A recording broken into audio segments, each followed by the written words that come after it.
is in the mix.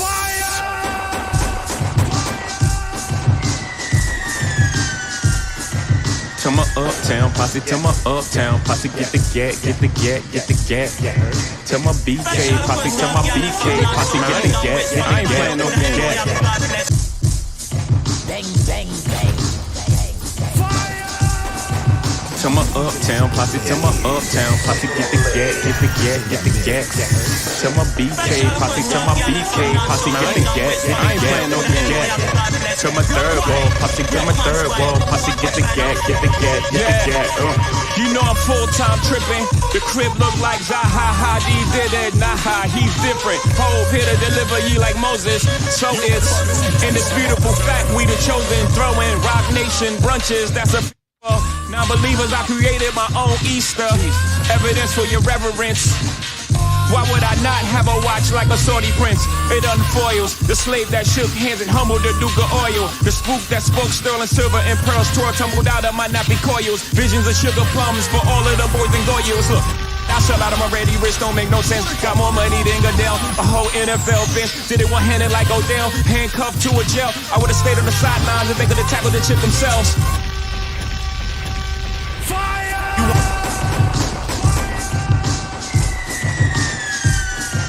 Had to bring that back one more time from the top. Uptown posse, get the gat. Gotta say welcome, welcome, welcome, one and all. To my BK posse, you know what it is, man. It's your boy Super Blaze on the check-in. I ain't playing no gat. To my third wall posse. It's the Autonomous Party podcast mix show. Get the gat, get the gat. You know I'm full-time tripping. The crib look like. As you pull up, go ahead and hit that like button real quick, please. Different. Hove here to deliver ye like Moses. So it's. Hit that share button too, you know what I mean? Chosen, throwing Rock Nation brunches. That's a feast for non-believers. I created my own Easter. Evidence we're trying to get to 1,000 real quick, so of course smash that subscribe button. It's like a Saudi prince.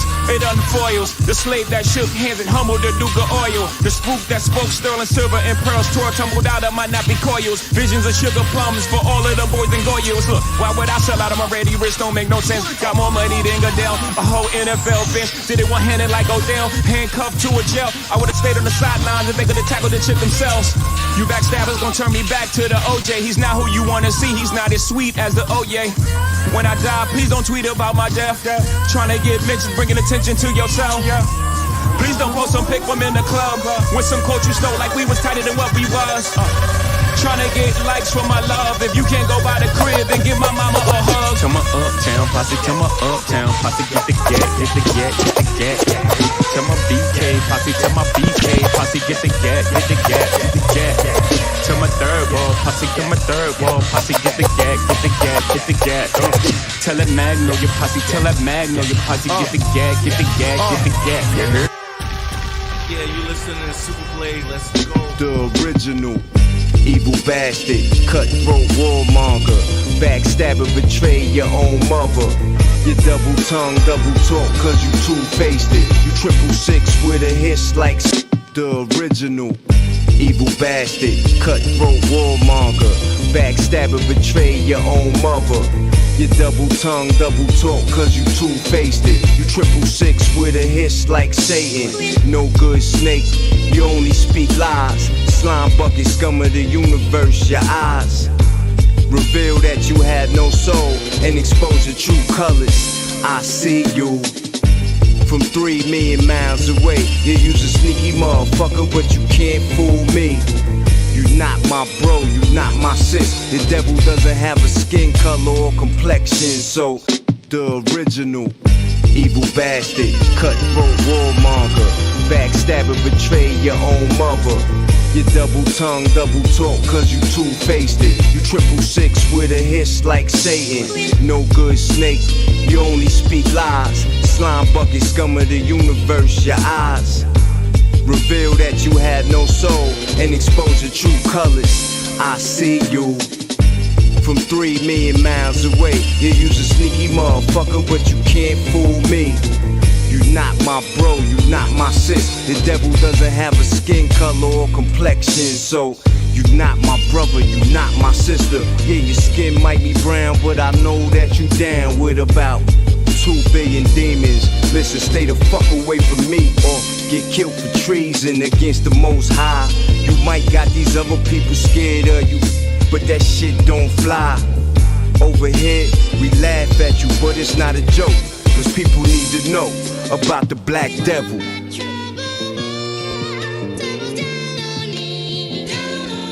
Yeah, the real outcast. Your time is up, it's not the end of the world, it's the age of Aquarius. You's a deceiver, you got the whole world confused in the days like some rats in the maze.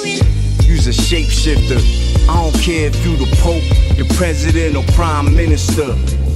King or queen, prince or princess. You just frontin' for the public and you frontin' for the press. But behind closed doors, what really goes on is ritualistic, cannibalistic, sadistic, masochistic, some real sick shit. The most wicked there is that ever lived. Under the sun, the infamous daywalker. The movie Blade's just metaphorical. Yes, the greatest trick that the devil ever pulled is convincing the world the devil don't exist. People have no clue. They looking for a red man with a pitchfork, but that's just not true. Some say it's the white man, but yo, I'm here to let you know if you ain't know about the black devil. Yeah, yo, peace, God. Today's mathematics, God. Yeah, science, man. Knowledge equality of all people, even though physically we not all equal. Erase the racism. The only thing I see when I look at a person is good or evil. But the black man is God. Yeah, that shit sound good, but that shit don't apply when you try and get a job. This is real world music, reality rap. We spend too many years on that fantasy crap. It's time we deal with the facts. And the fact is, you're not better than somebody cause the color of your skin. After 3 years in prison, and a white boy showed me more love than any of my so-called niggas. So you can go and boof your doctrine. The only thing that matters is you negative or positive, and you could go to hell even where I'm sure you'll be fine with the rest of your kind. People are so blind, so deaf, so dumb, which proves you won the battle, but the war not done. You might got these other people fooled, but you can't fool we, cause we know that you a black devil. Yeah, you know what it is, man. Shout to Annette Marie, I see you. Welcome to the party. And of course, the matriarch. Shout out to Love on Purpose, you know what it is. God of Green, BSB. Shout to Mac Ethic with the Kether. You know what I mean? You know what it is, man. Super Blaze through the campaign inside the mix. The campaign mix each and every Sunday night right here inside the podcast. It is the Autonomous Party Podcast. You know what I mean? Mix show. So go ahead and hit that like button real quick, man. You know what I mean? Hit that share button. Let your people know what time it is, what it is, where we at.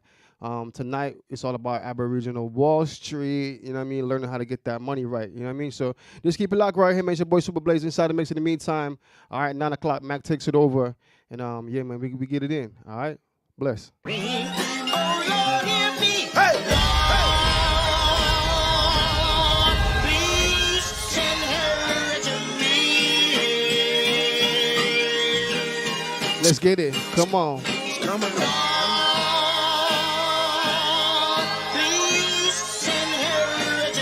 Ladies and gentlemen, this time around, the revolution will not be televised. Woo!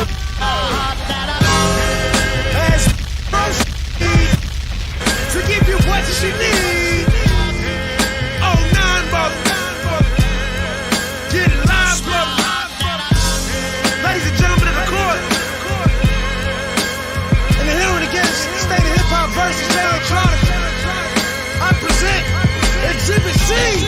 When I was sleeping on the train, sleeping on Mesereau Lab out in the rain, without even a single slice of pizza to my name. Too proud to beg for change, mastering the pain. When New York niggas was calling Southern rappers lame, but then Jack and I slang. I used to get dizzy spells, hear a little ring, the voice of an angel telling me my name, telling me that one day I'ma be a great man, transforming with the Megatron dawn, spitting out flames, eating whack rappers alive, shitting out chains. I ain't believe it then, nigga, I was homeless. Fighting, shooting dice, smoking weed on the corners. Trying to find the meaning of life in the corona. Till the 5%ers rolled up on the nigga and informed them. You either build or destroy, where you come from. The Magnolia Projects in the third ward, slum, It's quite amazing that you rhyme how you do and that you shine like you grew up in a shrine in Peru. Question 14, Muslim lesson 2. Dip diver, civilizer 85er. I make the devil hit his knees and say to our Father, abracadabra. You rockin' with the true and living. Shout out the Lights Out, Joseph I, Chewy Bivens. Shout out to Baltimore, Baton Rouge, my crew in Richmond. While y'all debated who the truth was like Jews and Christians, I was on Cecil B, Broad Street, Master, North Philly, South Philly, 23rd, Tasker, 6 Mile, 7 Mile, Hartwell, Gratiot. When niggas really would pack a U-Haul truck up. Put the high beams on, drive up on the curb at a barbecue and hop up out the back like what's up? Kill a nigga, rob a nigga, take a nigga, bust up. That's why when you talk that tough talk, I never feel you. You sound real good and you play the part well, but the energy you giving off is so unfamiliar. I don't feel you. We need something realer. Nas hit me up on the phone, said what you waiting on. Tip hit me up with a twit, said what you waiting on. Diddy send a text every hour on the dot saying when you gon' drop that first nigga, you taking long. So now I'm back spitting that he could pass a polygraph. That Reverend Run rockin' Adidas out on Hollis Ave. That FOI Marcus Garvey, Nicky Tesla. I shock you like an ill electric field, J Electra. Oh my God! Keep going! They call me J Electronica. Fuck that, call me J-Elect Hanukkah, J-Elect Yarmulke, J-Elect Tramadan, Muhammad Assalamaka, Rasulullah Subhanahu wa ta'ala through your monitor. My Uzi still weigh a ton, check the barometer. I'm hotter than the motherfucking sun, check the thermometer. I'm bringing ancient mathematics back to modern man. My mama told me never throw a stone and hide your hand. I got a lot of family, you got a lot of fans. That's why the people got my back like the Verizon man. I play the back and fade the black and then devise a plan. Out in London, smoking, vibing while I ride the tram. Giving out that raw food to lions disguised as lambs. And by the time they get their seat top and deploy all their henchmen to come at me from the treetops, I'm chilling out at Tweet Stock, building by the millions. My light is brilliant. I rest my case. 09, Act 3, first chapter of the end. The last chapter of the new beginning. Ain't this something? Things we do without even trying. You know what it is, man. We just warming up around here. Just don't get mad. Morning after, world premiere. Getting that vibe right, you know? Me. For real though? Just kick back, relax. Vibe out with your boy real quick. I don't even know why I'm saying this. Jay, you should get Puff to do this over. We moving out. On to the next record. And they're waiting anxiously for them to appear at their window on the 12th floor here at the Southern Cross. The ambulances over there are still doing a steady trade with steering girls. Here they are again. Yeah, you listen to Super Plays, let's go. I'm sailing on the cloud, they trailing below. My shrink told me it's a feeling they'll never know. I pack up all my sins and I wear them to the shore and let them go, let them go, let them go, let them go. I'm sailing on the cloud, they trailing below. My shrink told me it's a feeling they'll never know. I pack up all my sins and every yell that I blow and let them go, let them go, let them go, let them go. In the land before time, a land before altar boys, synagogues and shrines. Man was in his prime. Look how far I go in time just to start a rhyme. The method is sublime, you get blessed with every line. I'm in touch with every shrine, from Japan to Oaxaca. The melanated, carbon dated, phantom of the chakras. Me and Puff, we was chillin' in Miami. He said, nigga, fuck the underground. You need to win a Grammy for your mama and your family. They need to see you shine up. You built a mighty high ladder. Let me see you climb up. Nigga, what you scared of? Terrorize these artificial rap niggas and spread love. Pollinate the earbuds. like you supposed to. Spit it for the culture. Pay no attention to the critics and the vultures. They rather have a shot of Belvy just to spite you. They cast the judgments cause they feel they got the right to. Fuck them, I let the dice roll like my father did. I gotta shine, it's in my blood, I'm a Harlem kid. I treat my babies right, treat my ladies ladylike. Hit them with a remix to make sure that they play me twice. I thought you said it's the return of the black kings. Luxurious homes, fur coats and fat chains.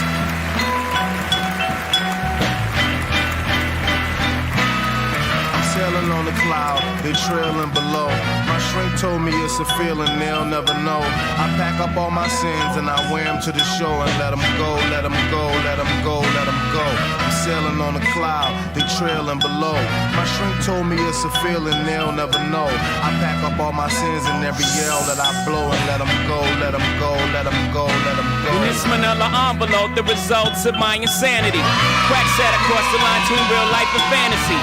Can it be the same one on covers with Warren Buffett? Was stuck in the undercovers, was warring with motherfuckers. Went from war into war, undercovers to covers. If you believe in that sort of love, your screws need adjusting enough. Well, I know justice and black ladies on the back of buses. I'm the immaculate conception of rappers / hustlers. My God, it's so hard to conceive, but it all falls perfect. I'm like autumn is the trees. The doc interrupted. He scribbled a prescription for some Prozac. He said, take that for your mustard, boy. You must be off your rocker if you think you'll make it off the strip before they pop you. Nigga, you gotta be psychotic or mixing something potent with your vodka. It takes a lot to shock us, but you being so prosperous is preposterous. How could this snappy-headed boy from out the projects be the apple of America's obsession? You totally disconnected with reality. Don't believe in dreams. Since when did black men become kings? You have no idea, yeah, the means to what I say, and you have no idea how I got this way.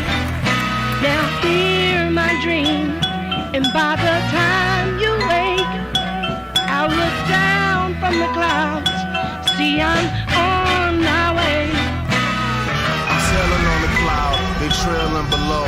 My shrink told me it's a feeling they'll never know. I pack up all my sins and I wear them to the show and let them go, let them go, let them go, let them go.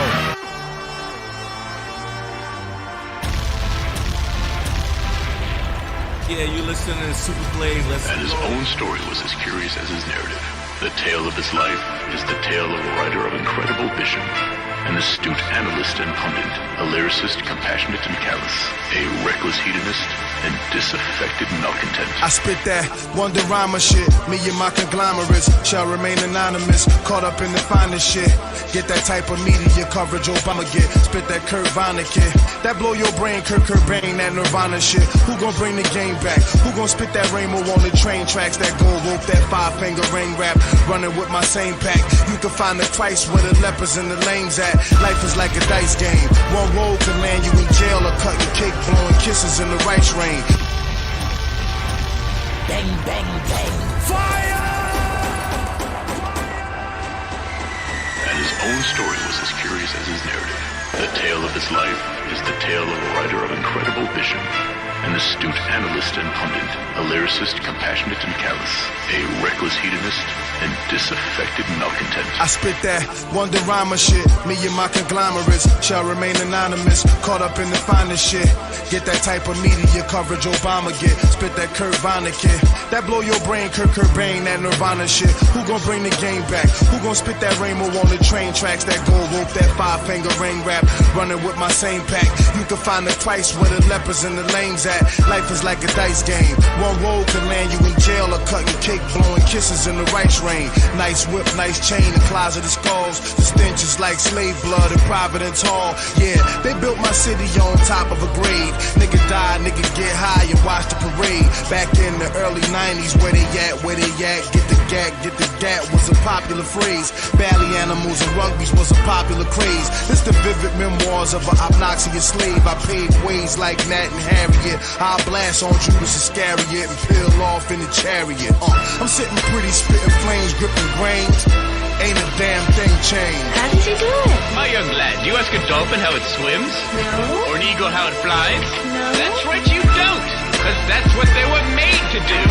You are about to bear witness, my friends, to one of the greatest technological advances in modern history. Behold, a confectionery behemoth. Candyman, spit me a dream. Blow a chunk of the levy out and spit me a stream.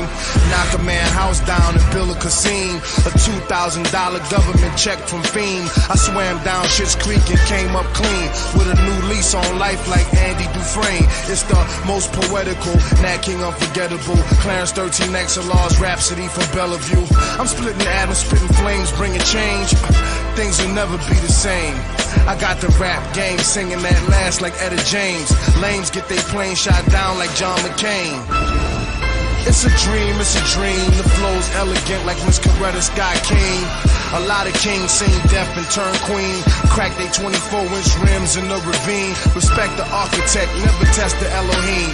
Good night, this is JLX live from New Orleans.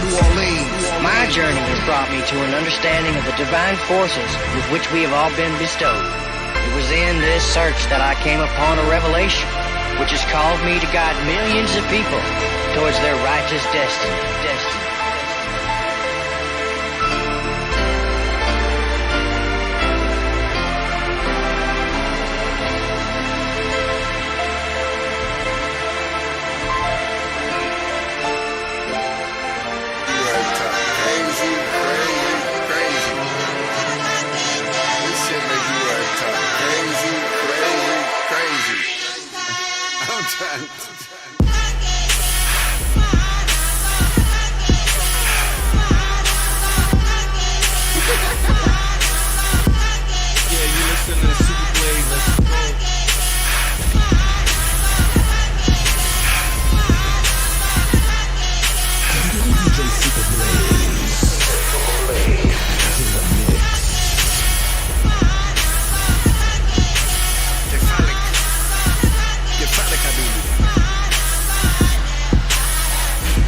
Once upon a time there was a liquid youth, the cub of a lion, a stowed away captive, a long way home from Zion.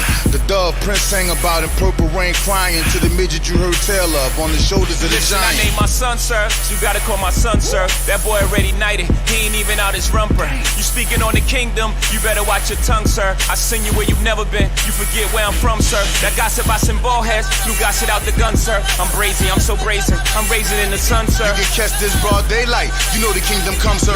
That wheel inside the wheel, a half a mile in circumference. It's the return of the Magdi, it's the return of the Akis. It's the return of the lost and found tribe of Shabazz, the Anunnakis. It's the return of Mr. Shakur spitting out phlegm and paparazzi. That's my new style.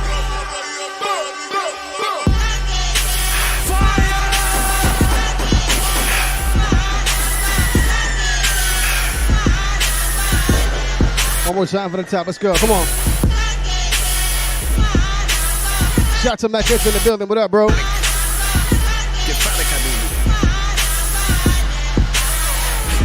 Once upon a time there was a liquid youth, the cub of a lion, a stowed away captive, a long way home from Zion. The dove Prince sang about in purple rain crying to the midget you heard tell of on the shoulders of the Listen, giant. I named my son, sir, so you gotta call my son, sir. That boy already knighted, he ain't even out his rumper. You speaking on the kingdom, you better watch your tongue, sir. I send you where you've never been, you forget where I'm from, sir. That gossip I send ball heads, you gossip out the gun, sir. I'm brazen, I'm so brazen, I'm raising in the sun, sir. You can catch this broad daylight, you know the kingdom comes, sir. That wheel inside the wheel, a half a mile in circumference. It's the return of the Magdi, it's the return of the Akis. It's the return of the lost and found tribe of Shabazz, the Anunnakis. It's the return of Mr. Shakur spitting out phlegm and paparazzi. That's my new style.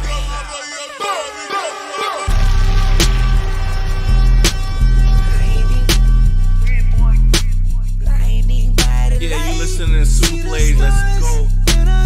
Bang, bang, bang. The gift that keeps giving like babushka. Kush crushed up in the studio, rolling K push up. Extra, extra, it's Mr. Headlines, who signed every contract and missed the deadlines. 40 days, 40 nights, trying to live up to the hype. It's the road less traveled, it's the one who missed the flights.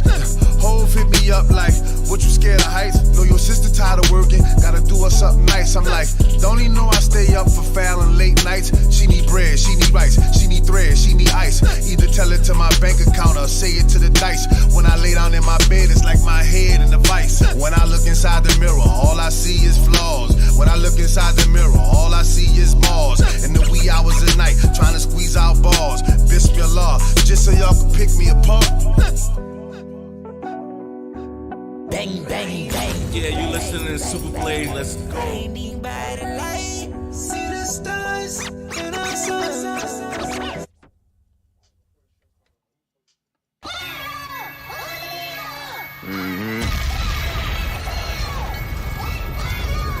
I look up. Yeah, and I take my time, nigga. I'ma take my time, whoa.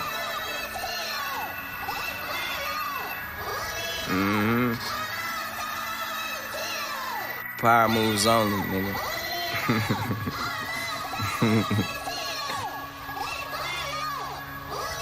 Boy, I'm about my business on business. I drink liquor on liquor. I had women on women. Yeah, that's bump bad bitches. I done live more than an 80-year-old man still kicking. Cause they live for some moments and I live for a living. But this for the girls who barely let me get to first base on some ground ball shit. Cause now I run my city on some town hall shit. They praying on my motherfucking downfall, bitch, like a drought. But you gon' get this rain like it's Mayweather. Good music, yay weather. Champagne just tastes better. They told me I never, boy, never say never. Sweat flow special like an infant first steps. I got paid the reverse debts. Then I finally found a girl that reverse stress. So now I'm talking to the reaper to reverse death. Yep, so I can kick it with my granddad, take him for a ride. Show him I made something out myself and not just tried. Show him the house I bought the fam, let him tour inside. No matter how far ahead I get, I always feel behind in my mind. But fuck trying and not doing. Cause not doing is something a nigga not doing. I said fuck trying and not doing, cause not doing is something a nigga not doing. I grew up the in big and Pac, bitch, and got ruined. So until I got the same crib, big hat in that juicy vid, bitch, I can't motherfucking stop moving. Go against me, you won't stop losing. From the city where every month is May Day at home, spray a dome, niggas get sprayed up like AK was cologne for a paycheck alone. Yeah, I know that shit ain't fair. They say Detroit ain't got a chance, we ain't even got a mirror. You write your name with a Sharpie, I write mine in stone. I knew the world was for the taking and wouldn't take long. We on trying to be better than everybody that's better than everybody. Rep Detroit, everybody. Detroit versus everybody. I'm so fucking first class, I can spit up on every pilot. The city's my metropolis, feel it, it's metabolic. And I'm over niggas saying they the hottest niggas. Then run to the hottest niggas just to stay hot. I'm one of the hottest because I flame drop fire. And not because I'm name dropping, Hall of Fame dropping. And I ain't taking shit from nobody unless they OGs. Cause that ain't the way of a OG, so I G-O collect more G's every dollar. Never changed though, I'm just a new version of old me. Forever hot-headed but never got cold feet. Got up in the game, won't look back at my old seats. Click so deep, we take up the whole street. I need a bitch so bad that she take up my whole week, Sean Dunn.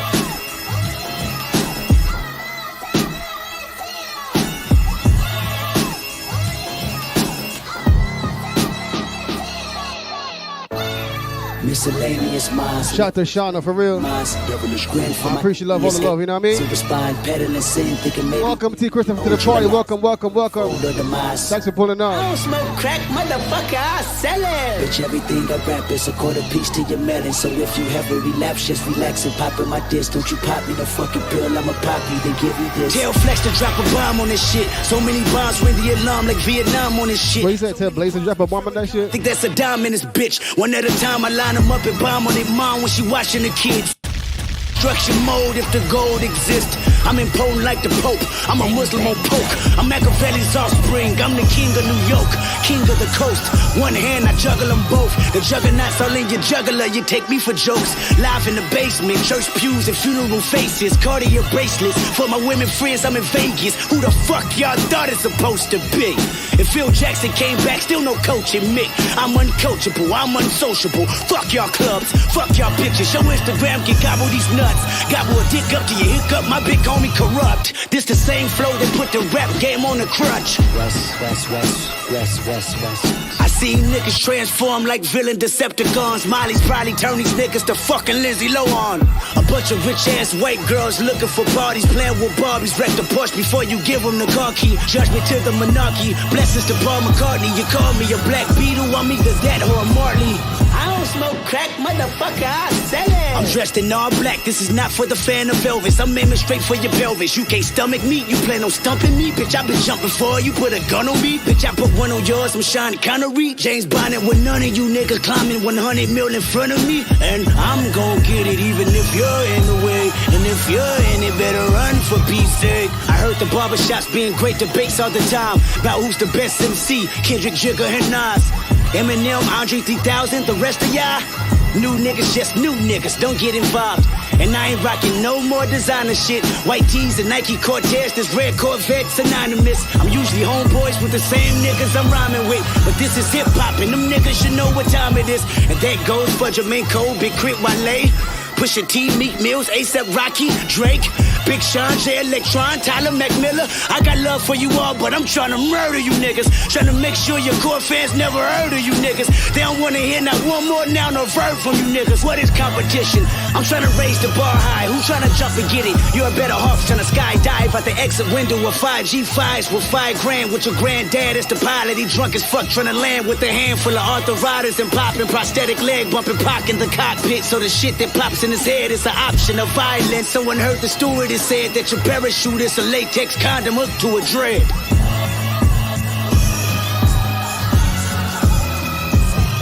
West Coast. You can check my name on the books. I earth, wind, and fire, the verse that rained on the hook. The legend of Dorothy Flowers proclaimed from the roof. The tale of a magnificent king who came from the nooks of the wild magnolia, mother of many soldiers. We live by every single word she ever told us. Watch over your shoulders and keep a tin of beans for when the weather turn the coldest. The Lord is our shepherd, so our cup runneth over. Put your trust in the Lord, but tether your Chevy Nova. I'm spitting this shit for closure, and God is my witness, so you can get it from over. To all you magicians that's fidgeting with the cobra, I'm solid as a rock, cause I came from a rock. That's why I came with the rock to sign my name on the rock. Draw a line around some earth and put my name on the plot, cause I endured a lot of pain for everything that I got. The eyelashes like umbrellas when it rained from the heart, and the tissue was like an angel kissing you in the dark. You go from blind sight to hindsight, passion of the Christ right, the basking in the limelight. It take time to get your mind right.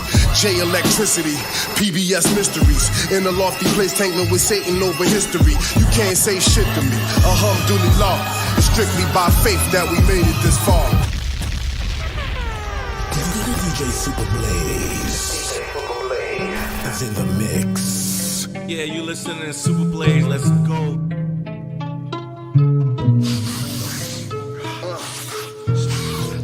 Yeah, yeah. Dope bowl, go skirt, skirt, yeah, yeah. 34 for that work, yeah, yeah. Dope fiend, got a pipe dream, yeah. Serve my neighbors, 34 flavors, I got ice cream, yeah, yeah. Nigga took it from the box Chevy to the Billy Coupe. All night serving hard white nigga P. Miller.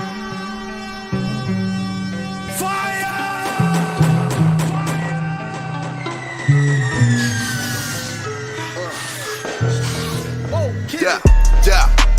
Dope bowl, go skirt, skirt, yeah, yeah. 34 for that work, yeah, yeah. Dope fiend, got a pipe dream, yeah. Serve my neighbors, 34 flavors, I got ice cream, yeah, yeah. Nigga took it from the box Chevy to the Billy Coupe. All night serving hard white nigga P. Miller in a deep soup. Bullshit fucking yo bitch, I just put a baby in a nigga booth. 100 bitches in the penthouse, I be too live, let the nigga loot. I should fuck around, start a peep show. Like the sucker fucking, she a freak though. Yeah, I rap nigga gotta eat though. Got bricks, nigga Shaq freak though. I been on the package for a week though. Plug hit a nigga with the lingo. Better have my money by the mingo. Got bricks, nigga Shaq freak though. Yeah. Bitch, all white bricks. Hoe got caught with a 4-way, told on the whole damn gang. I don't like that bitch. I was pushing on the interstate, trunk full of weight when my dog woke up. Told him I just did a whole thing, got a Fetty Wap, no dog, all cut. Yeah, dope bowl, go skirt, skirt, yeah.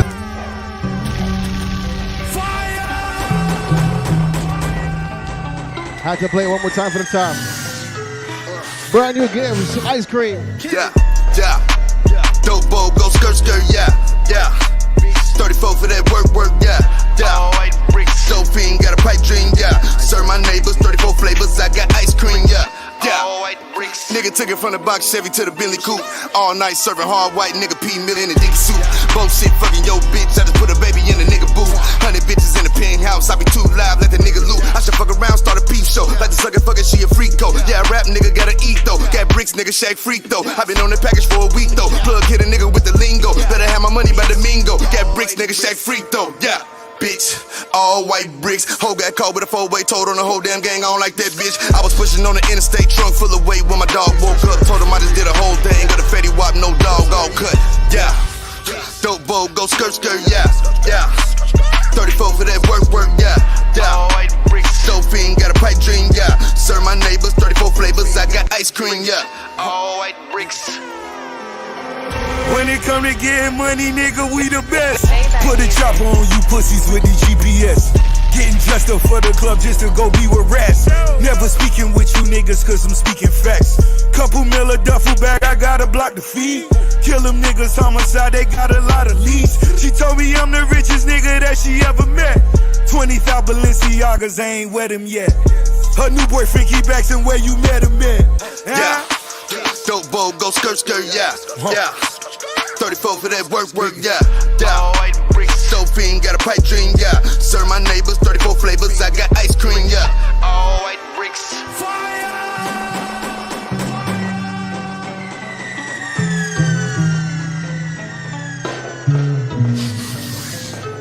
Shout to Trail, what up? Yeah, yeah. Shout to Raw Truck into the building. Yeah. I see you, what up, bro? 34 for that work, yeah. Yeah. All white bricks. Dope fiend, got a pipe dream, yeah. Serve my neighbors, 34 flavors, I got ice cream, yeah. Shout to Sherry, what up, mama? Nigga took it from the box Chevy to the Billy Coupe. All night serving hard white nigga P. Miller in a dicky soup. Both shit fucking yo bitch, I just put a baby in the nigga. We had to play that ice cream one more in the time. penthouse, I be too live, let the nigga loot. I should fuck around, start a peep show. Like the sucker fucking, she a freak though. Yeah, rap nigga gotta eat though. Got bricks, nigga Shaq freak though. I been on the package for a week though. Plug hit a nigga with the lingo. Better have my money by the mingo. Got bricks, nigga Shaq freak though. Yeah. Bitch, all white bricks. Hoe got caught with a 4-way, told on the whole damn gang. I don't like that bitch. I was pushing on the interstate, trunk full of weight when my dog woke up. Told him I just did a whole thing. Got a fatty wop, no dog, all cut. Yeah. Dope bowl, go skirt, yeah. Yeah. 34 for that work, yeah. Yeah. All white bricks. Dope fiend, got a pipe dream, yeah. Serve my neighbors, 34 flavors, I got ice cream, yeah. When it come to getting money, nigga, we the best. Put a chopper on you pussies with the GPS. Getting dressed up for the club just to go be with rats. Never speaking with you niggas cause I'm speaking facts. When it come to getting money, nigga, we the best. When it come to getting money, nigga, we the best. When it come to getting money, nigga, we the best. When it come to getting money, nigga, we the best. When it come to getting money, nigga, we the best. Put a chopper on you pussies with the GPS.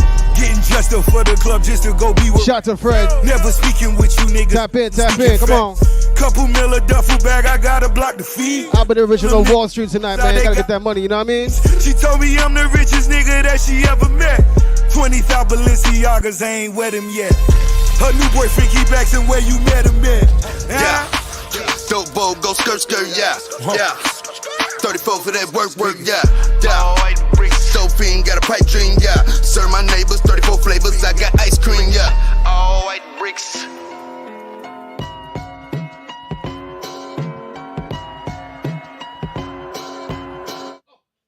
Bang, bang, bang, bang, bang, bang, bang, bang. I was looking for this. Got some bad news this morning. You see me searching, right? I was trying to find the ice cream, the other, you know what I mean, the original joint. It's all good, you know what I mean? Spur of the moment. When this someone spoke, I listened. We'll fuck it up another day, you know what I'm saying? All of a sudden, has less and less to say. Oh, how could this be? When all this time I've lived vicariously. Who's gonna save my soul now? Who's gonna save my soul now? How will my story ever be told now? How will my story be told? Real quick. Check this out, right? I gotta say something live in the campaign mix tonight. You know what I'm saying? Blaze. Every time we do this, Blaze always hit us with a little special. We send them all sorts of requests and stuff. Shout out to everybody that send requests on the background. We try to play them, you know what I mean, how we do. But I ain't gonna lie, man, right now, Freddie Gibbs, man, for the last couple of years, has been really on a consistent tear. And I'm gonna give him his credit on the campaign mix. We've been fucking with the man, you know what I mean? Along with other artists that been killing it, you know what I'm saying? Local, you know what I mean? To the international. Let me tell you something. But that boy Freddie Gibbs, though, boy, he's a problem. I'm gonna tell you now, that boy is a problem. You know what I'm saying? And that's why I love the music, man. That's why we do this campaign mix, man. To play this kind of music, we know they ain't touching that on a we call it A side. On the A side, we on the B side. Facts. See, we on the B side. You know what I'm saying? It's all good though. Tap in. Campaign mix. Shout out to the chat. We in the party. We live in the mix. All right, bet. So this is what I'm gonna do right here, real quick, right?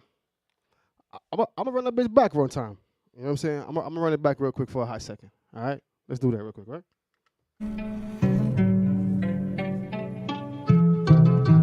I'm gonna even speed it up a little bit, just to get that vibe. Come on, let's go. Yeah. Dope bowl, go skirt, yeah. 34 for that work, yeah. Dope fiend, got a pipe dream, yeah. Serve my neighbors 34 flavors, I got ice cream, yeah. It's like the motherfucking live challenge out this bitch right now, right?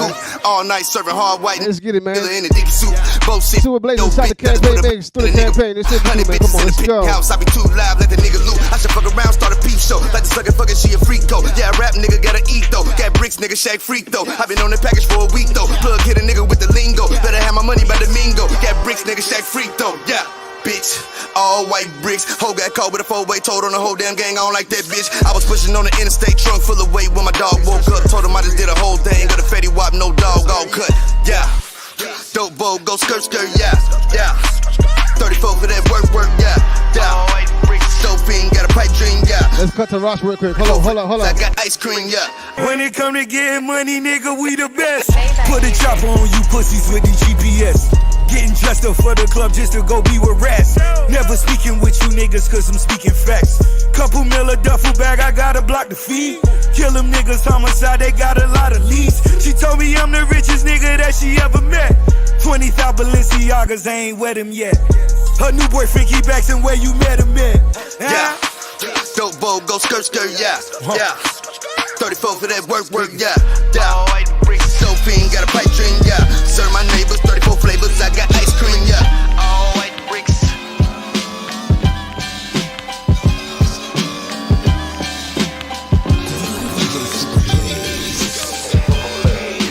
Watch these rap niggas get all up in your guts. French vanilla butter pecan chocolate deluxe. Even caramel sundaes is getting touched and scooped in my ice cream truck. Who tears it up? Yeah, you listening to Super Blaze.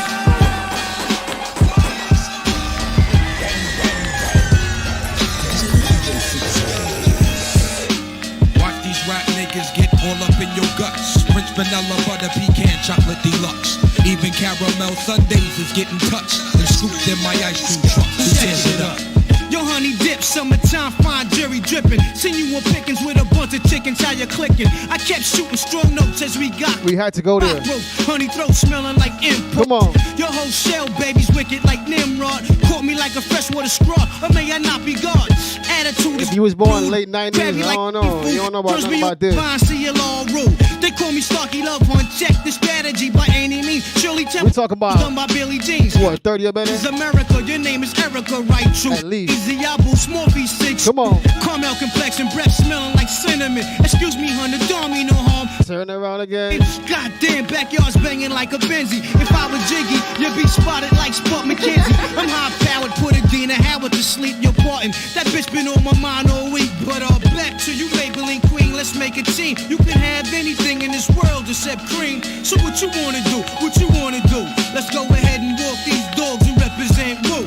Watch these rap niggas get all up in your guts. French vanilla butter pecan chocolate deluxe. Even caramel sundaes is getting touched and scooped in my ice cream truck. Who tears it up? Shallot's finest.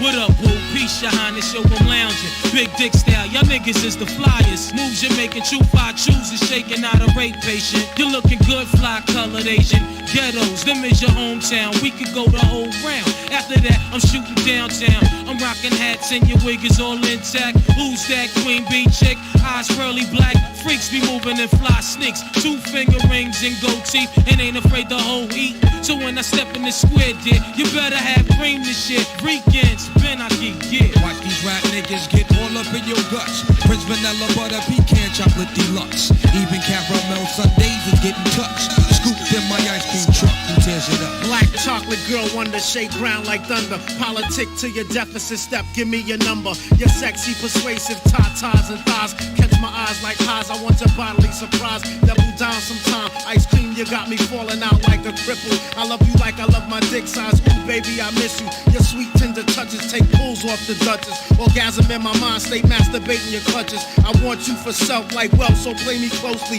Bitches paranoia for this thing, who want the most of me? Only a hard dozen wanna be calling me cousin. Thirsty for my catalog, baby, shopping spree of loving. Call me if you wanna get dug like the pockets. I just am like a giant, break rooms out of the sockets.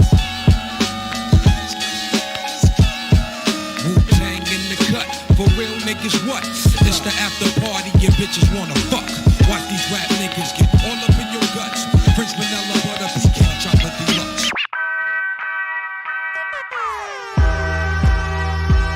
How could you call yourself MC? Call yourself MC. How could you call yourself MC? Call yourself MC. How could you call yourself MC? Call yourself MC. How could you call yourself MC?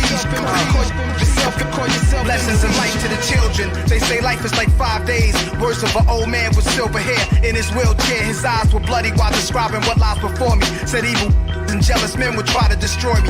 It occurred to me this old words couldn't be realer. I'm on top now, slightest drama I have to. Cause animals sense weakness, sharks smell blood and water. Ishmael, Moses and Job knew the divine order. This plastic material, having no life. I crash whips and leave it, no matter the price. As long as I survive, cop a new 5. Circle a block where the beef's at and parking from my enemy's eye. They see that it's war, we life stealers. Tip lead buses, it's no heaven to hell. Dead is dead, and your soul is with God. Your mind keeps lurking the earth, watching your own murder reoccur. How could you call yourself MC? Call yourself MC. How could you call yourself MC? Call yourself MC. How could you call yourself MC?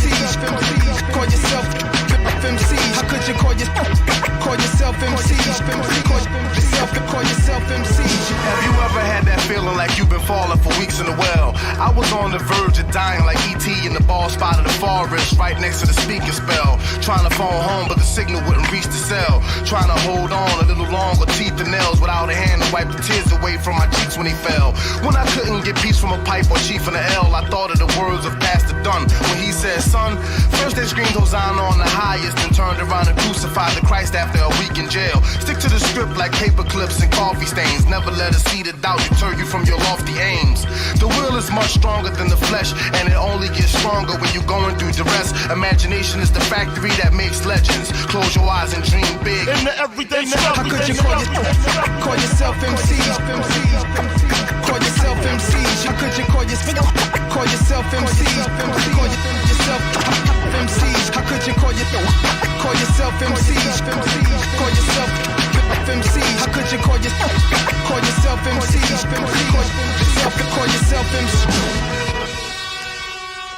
Bang, bang, bang. DJ Super Blaze is in the mix. Ho is the living, Coca-Cola's the sponsor. I run up with your boot. Ho is a monster. Bang, bang, bang.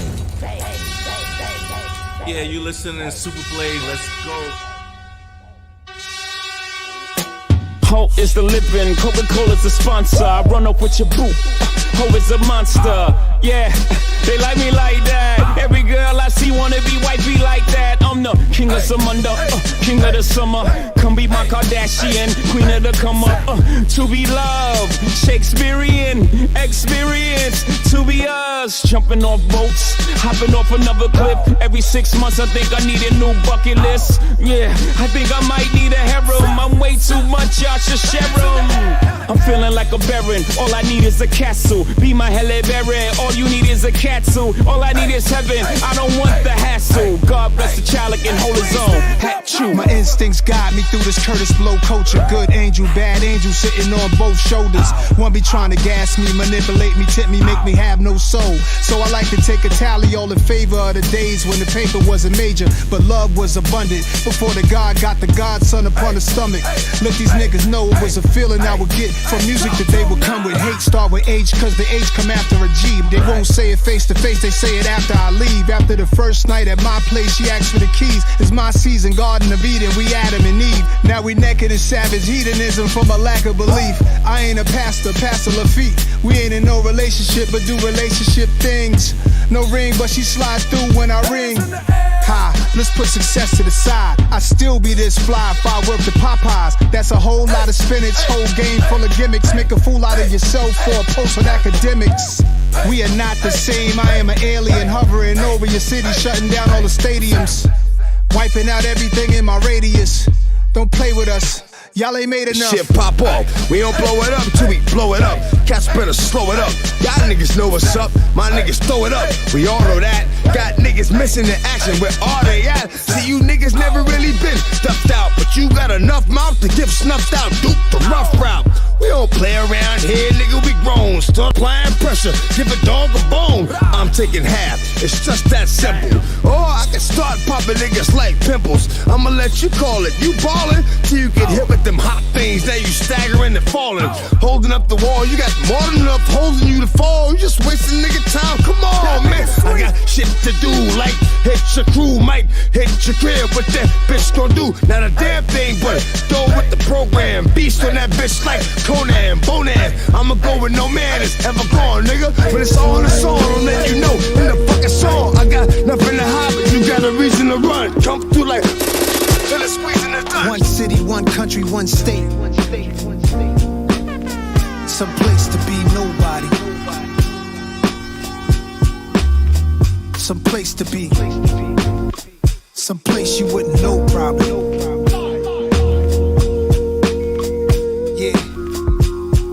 Yeah. If Chappelle moved to Ghana to find his peace, then I'm rolling where the service always roaming. I'm packing my bags and going. It's a challenging act. It's a balancing act. Visit beautiful places. It's more out here than the trap. Houses in Long Island, they always found him. House in the South, a nigga barely got out. Sunny LA, remember calls with Dr. Dre. He told me, don't let the palm trees fool you, nigga, be safe. Me and my higher self, we often would speak. Somehow we lost the connection, might meet a Joshua tree. And it's been bothering me. Too many wavy women, gotta log out of IG. Can't be my ace DMing, no kidding. It's hard to move like a civilian. I write the truth cause I live it, not like you musical niggas. We did it big and they bigots. They rather shoot than write tickets. What it feel like to go get it, what it feel like to go miss it. In one city, one country, one state. Some place to be nobody. Some place to be. Some place you wouldn't know probably.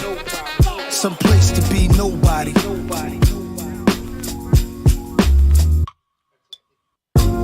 Dog bought a plane, said let's go to Paris. That's where baguettes are from, French bread that's long and narrow. I like the other definition, rectangular carrots.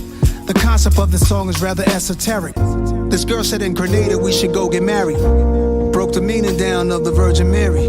And you got your own place. My favorite part of the night when you text me that you made it home safe. I'm contemplating at the home base how I'm used to breakfast in the ghetto sipping OJ. That's a picture right there, a moment in time. Before anybody wanted a photo of mine. Before the internet energy and social decline destroyed the vibe, fooling us with the headlines, keeping us blind. Vultures eat you alive. Take heed to the signs. Wishing I find one city, one country, one state. Some place to be nobody. Some place to be. Some place you wouldn't know probably. Some place to be nobody.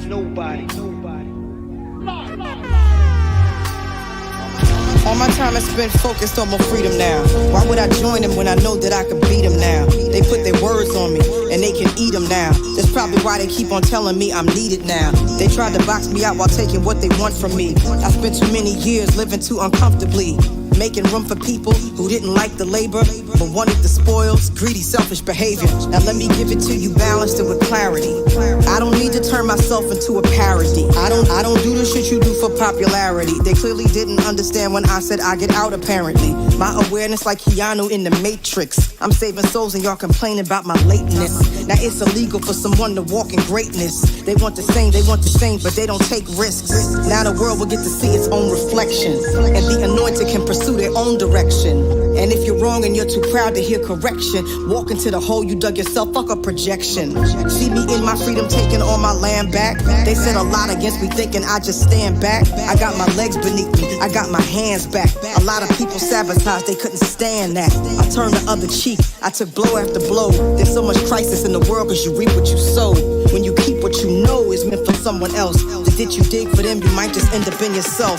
I'm in the secret place, I keep a sacred space. They keep showing their hands, but keep hiding their face. If I'm a messenger, you block me, then you block the message. So aggressive, the world you made is what you're left with. Pride and ego over love and truth is fuck reckless. Y'all niggas got a death wish, the stupid leaves me breathless.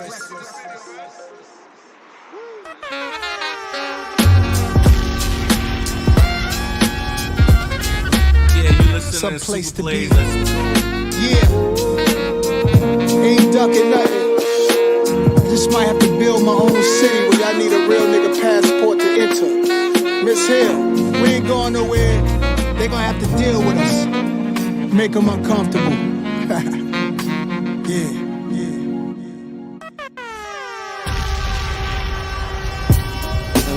Head on the swivel, right? Look around upon you in a minute. Head on the swivel, right? Look around upon you in a minute. You be gone.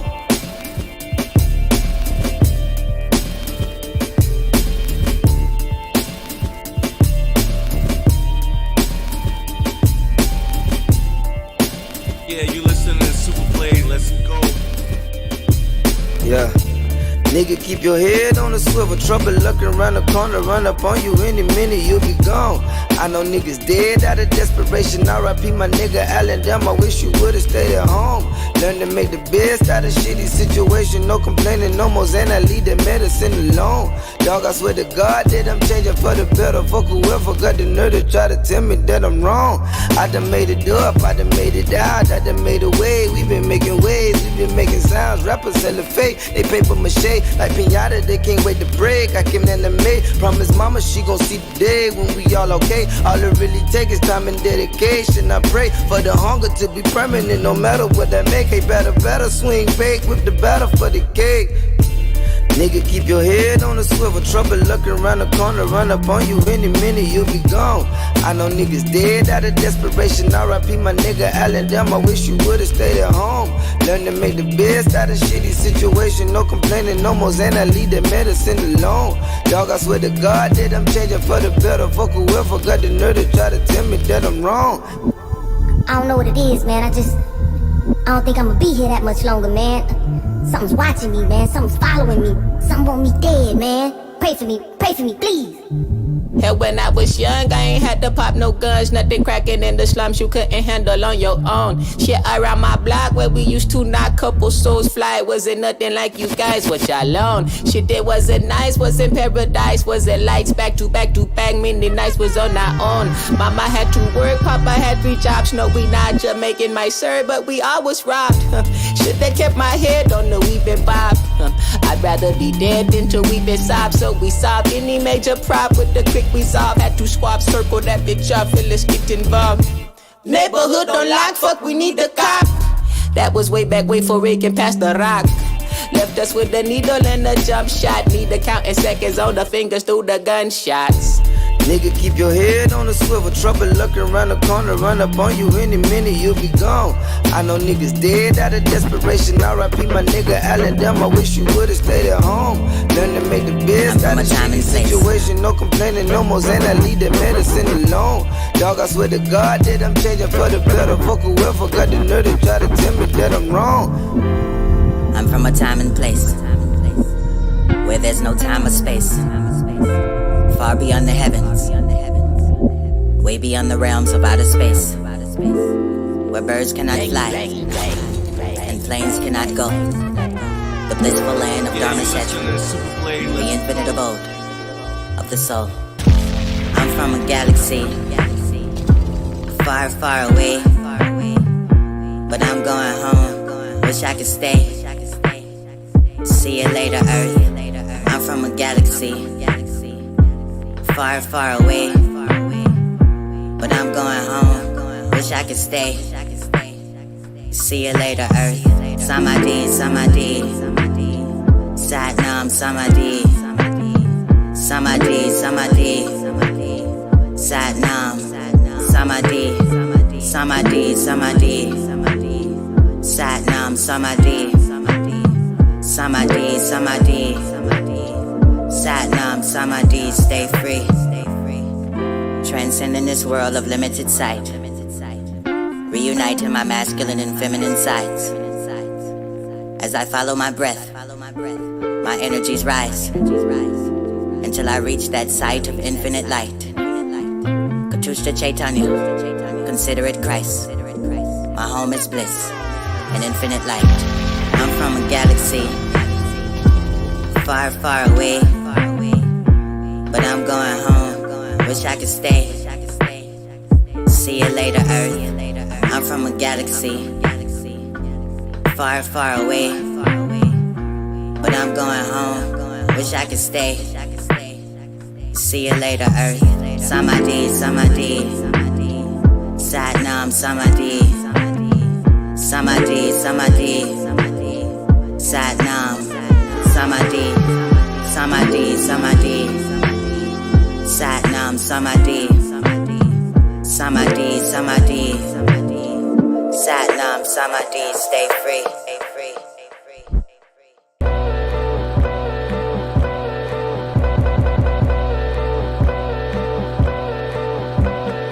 I've been building mounds, now the mounds turn to pyramids. Hold up. Before I let you play that song, it's Aboriginal Wall Street is the first of the month. You know what I mean? You know, we get to the business on the first of the month. You know what I mean? It's the current situations, politics, economics. You know what I mean? We always cover a lot of history. We like to talk about history. We love that. But we got to get to the current situation. You know what I'm saying? We're going to build this Wall Street. You know what I mean? The road to the Wall Street. You know what I'm saying? That's what we're looking at. Economic against politics is what we're talking about tonight. And some current events and some things we've been hearing about on the streets. You heard? Things we hear about on the streets. You know what I'm saying? You know, people get smacked on the streets. But at the end of the day, you know, I hope you don't get smacked, you don't smack back on the Wall Street. Because then on the first of the month, you might get smacked with some things we're going to talk about tonight. You see, I ain't going to say the person's name. I'm just saying you get smacked, you get smacked. People get smacked every day, B. Real talk. Real talk. In real life. Don't play with me.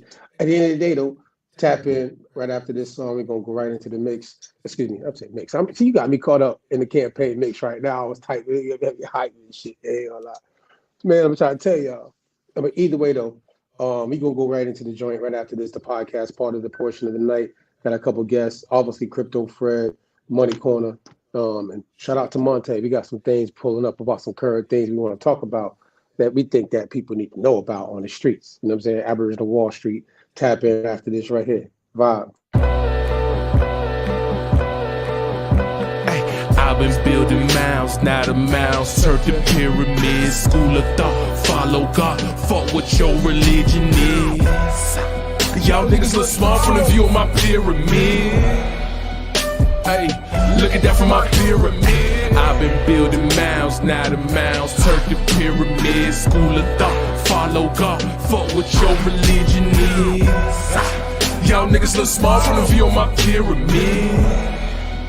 Hey, look at that from my pyramid. School of thought, I was building mounds, all I did was dig. Now I'm building pyramids. Mama, look at what I did. Cut off the leash, took off the hook. The world brainwashed off of just one book. Same book, told my mama turn her other cheek. Don't bring me no beat, cause that shit get cooked. Did my research, found out my worth. Shit, I own everything on earth. That's why the Elohim with the young God like me to cast off Fugaraz's pussy knockers in the dirt. Master ceremony, listen what the God say. Manifest life off of what I say. Bear some D, I hate why I hate. Pour up the liquor, then I say I shake. I've been building mounds, not a mouse. Turf the pyramids, school of thought. Follow God, fuck what your religion is. Y'all niggas look small from the view of my pyramid. Hey, look at that from my pyramid. I've been building mounds, not a mouse. Turf the pyramids, school of thought. Follow God, fuck what your religion is. Y'all niggas look small from the view of my pyramid. Hey, look at that from my pyramid.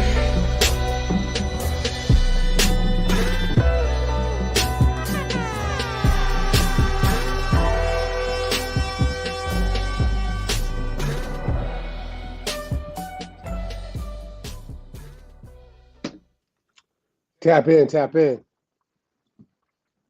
Aboriginal Wall Street, you know what it is. First of the month. It might be a sign I might need that water. Water. Yeah, first of the month. You know, we vibing each and every Sunday right here. Shout out to Music Media Lounge, Thriller Campaign. You know what it is. BSB, Baron P, Baron Blaze, Super Blaze, Gotta Green, Firebird, Mac Gaither. I'm right here. We gonna vibe. Dear Thomas Party, shout out to the social club, shout out to the chat. Thank you for everybody that like and subscribe to all we're doing right now. You know what I mean? We got a lot of things coming. We told you that in spring we was gonna turn up, you know what I'm saying? So trust me, we got some things popping off that we're gonna have some conversations. We're gonna turn up, you know what I'm saying? This is once a week thing, you know, we don't get on here every day, but you know, when we do, we try to make sure it's worth the while. So thank y'all for tapping in. There's a couple of things we want to talk about currently that's going on. I mean, last couple of weeks we've been turned up. The last couple of weeks we've been really tapping in on some things. Actually, you know, we've been so tapped up. I've been perplexed to sit back in my corner and research some things that I wasn't presently aware of. You know what I'm saying? So that's the whole point. You learn something new every day, and then once you learn something new every day, you got to adjust yourself to it and apply yourself to it because you never know what's going to happen. You know what I'm saying? So you need to know what's going on in these streets. Aboriginal Wall Street. That's what we call it. We're not on the Wall Street or them folk. We talking about ours. You know what I mean? Because it's our network, it's our community, and what we're doing. And they, you know, we like the underground. So they would call us Aboriginal because we're not no longer holding the title, but we still running the street. You know what I'm saying? So it's all Wall Street. You know what I'm saying? So at the end of the day, you know, vibe with us. Shout out to the Thomas Party. Shout out to everybody in the chat once again through the campaign. Shout out to 96.3 in Tampa, D Jackson. Shout out to him too. We've been vibing. It's like I said, it's a lot of things popping. Spring, man. Oh my gosh. Fred, Crypto Fred, what's popping, man? How you doing tonight? Hey, what up, Matt? Can you hear me? Yeah, I can hear you good, man. How you doing tonight, man? I'm doing pretty good, man. How you doing? Man, it's a Sunday, and I'm trying to have it my way. Besides that, though, I'm here. I'm glad I'm here. I made it. That's how I look at it. It's my season, so don't mind me if I'm a little turnt. You know, it's Aries season. Shout out to all the Aries out there tapping in, listening to this vibe. It's my sign. I got to give a shout out to my sign of people. You feel me? Besides that, though, I ain't being biased. What's going on, Fred? Hey, before Money Corner comes on, if he ain't back there, right? Yeah. Okay, so we're going to go ahead and do this first. There's a couple of things that's popping this week on the streets, Crypto Fred. I don't want you to tell me what you think, Fred, about what you're going to do, about what you heard on the streets. Can you give us a little update on the Wall Street situation that you think is presently something people need to be aware of? Well, as of right now, like, I was watching a video, shout out to Monty Bay. He was on Indigenous One, I believe, channel. And I actually watched it through Chief Cali. So shout out to Tribe Bears and Chief Cali for dropping this information. They was talking about, you know, trademarks, you know, and patents. And, you know, they got into it and he was showing certain things about, you know, FBA, you know, how's a trademark term and things like that. But then we start, you know, looking further and you start seeing terms like American Indian, trademark term, you know, Aboriginal, trademark term. You know, we out here arguing over these terms You know what I'm saying? When they really just kind of like descriptive terms. And it's not, you got to go further into your lineage. You see what I'm saying? We so caught on, these terms, we need to be digging deeper. These are just terms just to describe. That's it. It ain't that big of a fuss and fight about it. And I'm saying that's as far as with Aboriginal and American Indian. I'm glad you said that because, as we know, we talking about what's happening on the streets, not happening in history. We know currently there's been a lot of debate about the American Indian, people choosing socially to choose or culturally to deal with the American Indian term because what they know when it comes to whatever tribal affiliations that their lineage is connected to, that they would know in today's system that American Indian is going to be relevant to matching up with that tribal situation. But see, we know that's a misnomer. And we found that out because, when you understand commercial situations, and then when everything's commerce in these days and time, when it comes to, you putting something on a shirt or a hat, like Nike right here, you know what I'm saying? And that's a trademark, you know what I mean? And when we're dealing with commercial obligations of products, branding, affiliations with other, businesses that are trademarked as well, you're protecting yourself so that no one else can use what you have branded. And I think that when our people realize that, and we're finding out obviously now, because I was even learning something this week with this term, American Indian, that is trademarked.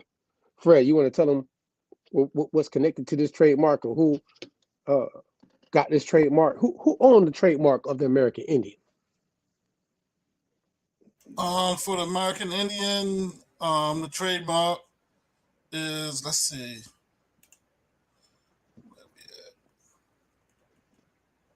Muskogee Nation of Florida. Shout out to Florida. Non-profit corporation. It's a what? Non-profit corporation. Yeah. All right. So the Muskogee Nation of Florida owns the trademark. Does it say how many different sections that the trademark is covered dealing with American Indian? Because trademarks is not just you can have one section, you can have 100 sections. What are they covering when it comes to the brand and the term American Indian? Well, man, I mean, they have Indians, American Indians, Native Americans, and then they're covering things like marijuana leaves, plants, cannabis leaves, hemp, paper bags, decals, stickers, printed paper signs, printed cardboard signs. It's a whole list. T-shirts, sweatshirts, hoodies. There's a whole bunch of stuff. Yeah. All right. So anybody that, trademarks, I think people need to understand that the trademark situation is something that you need to look into. Because if you have a business, if you have a brand you're pushing, that you should look into what protecting your brand is. You created something out your mind. You self-identify as a brand, as a franchise in the future. I think you should understand this trademark situation. Now, when it comes to self-identifying, this is a lot of arguing going on.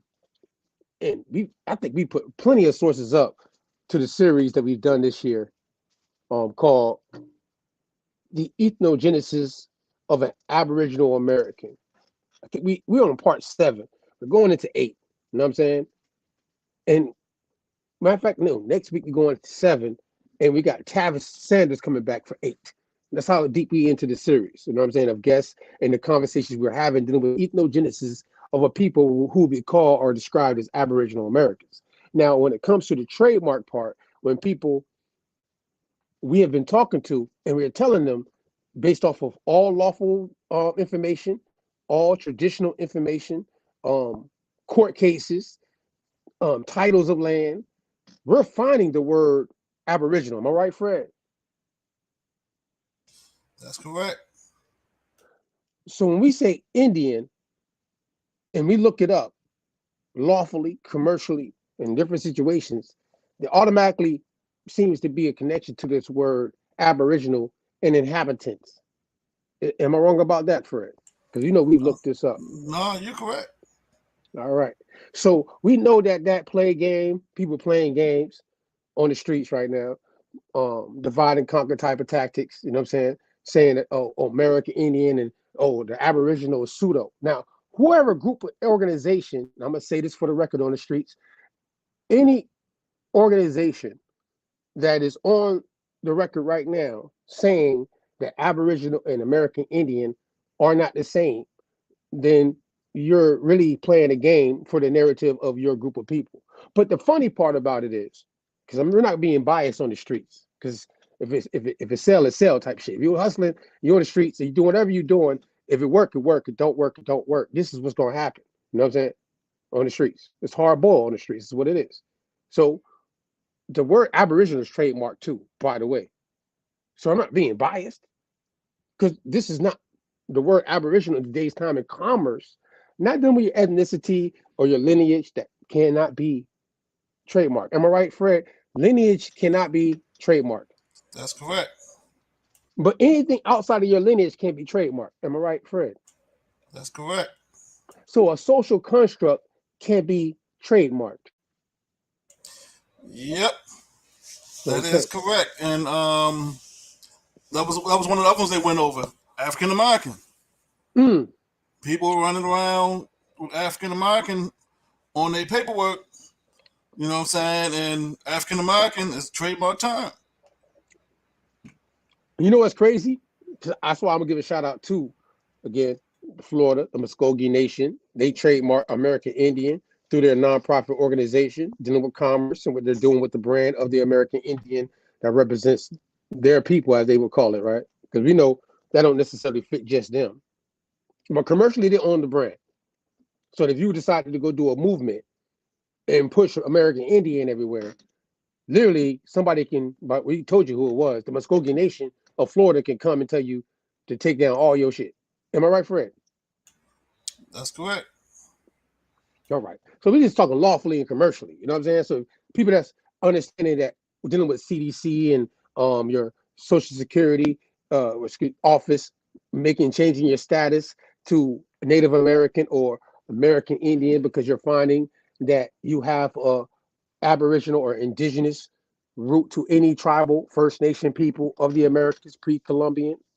So when we deal with it from that understanding, and I'm trying to be specific, when we deal with it from that understanding, we're going to deal with it from the fact that these group of people who are considered First Nation people, Aboriginal inhabitants, and all the different tribes, and then also the word that we Indios and Indian, and how it's going to come into the play of how now we today subscribe, and some people are subscribing to when it comes to your driver's license, whatever state you're in, or the federal level, American Indian and Native American.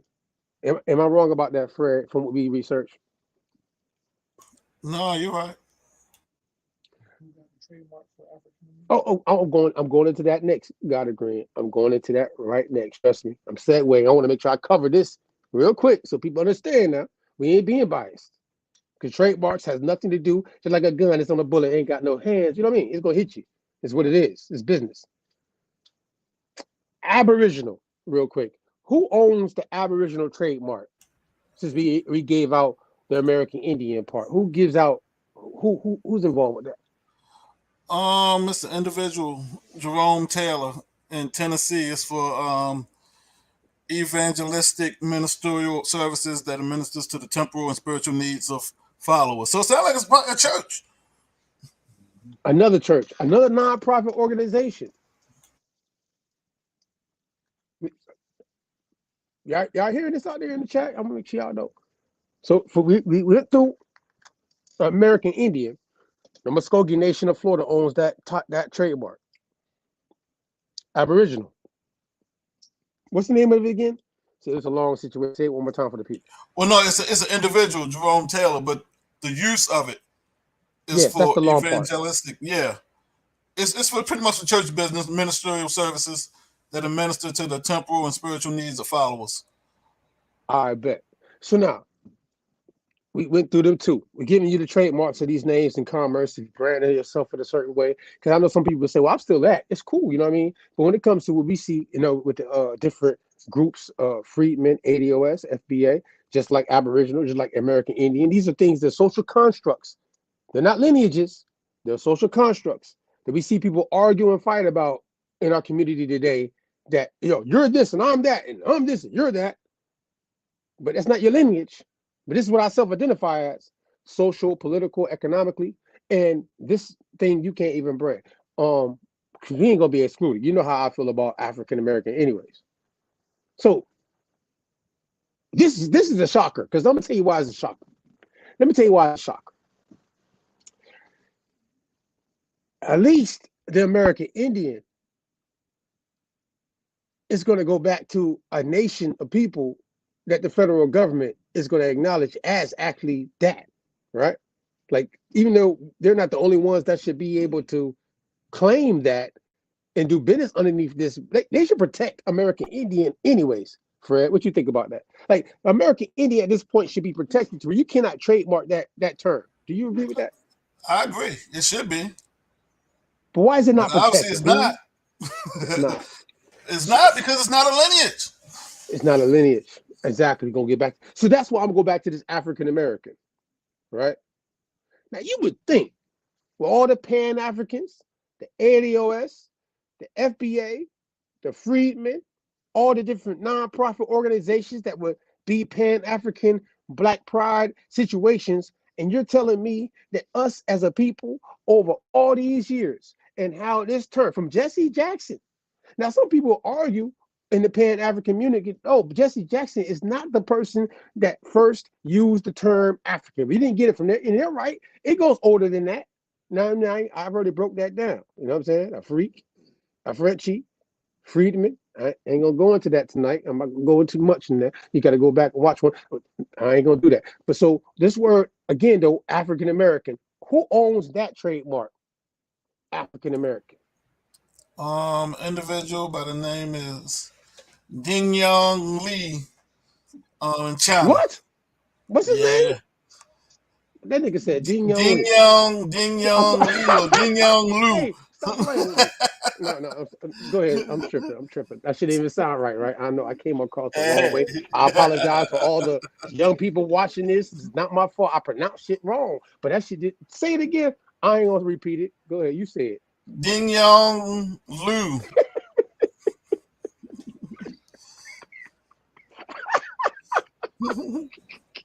His name is killing me. His name is killing me. I don't want to say his name, bro. Like, all right, so this man out of China owns the African American trademark, correct? Yep.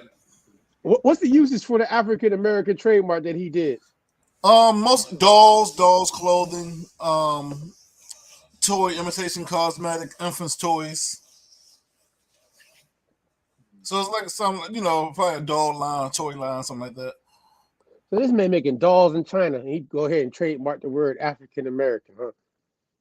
So the Chinese right now, they on the upper hand. So you telling me, when you look up the trademark of African American, you telling me there's nobody else that thought of trademarking African American?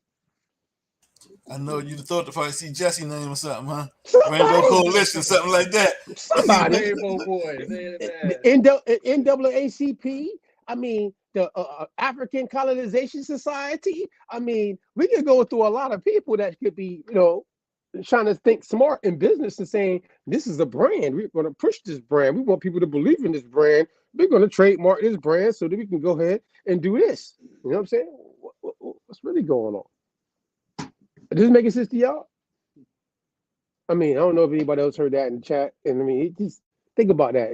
Let it register for a minute. It's a Chinese person that actually has a trademark on African American. Not a black man, as they would call him, or a Negro.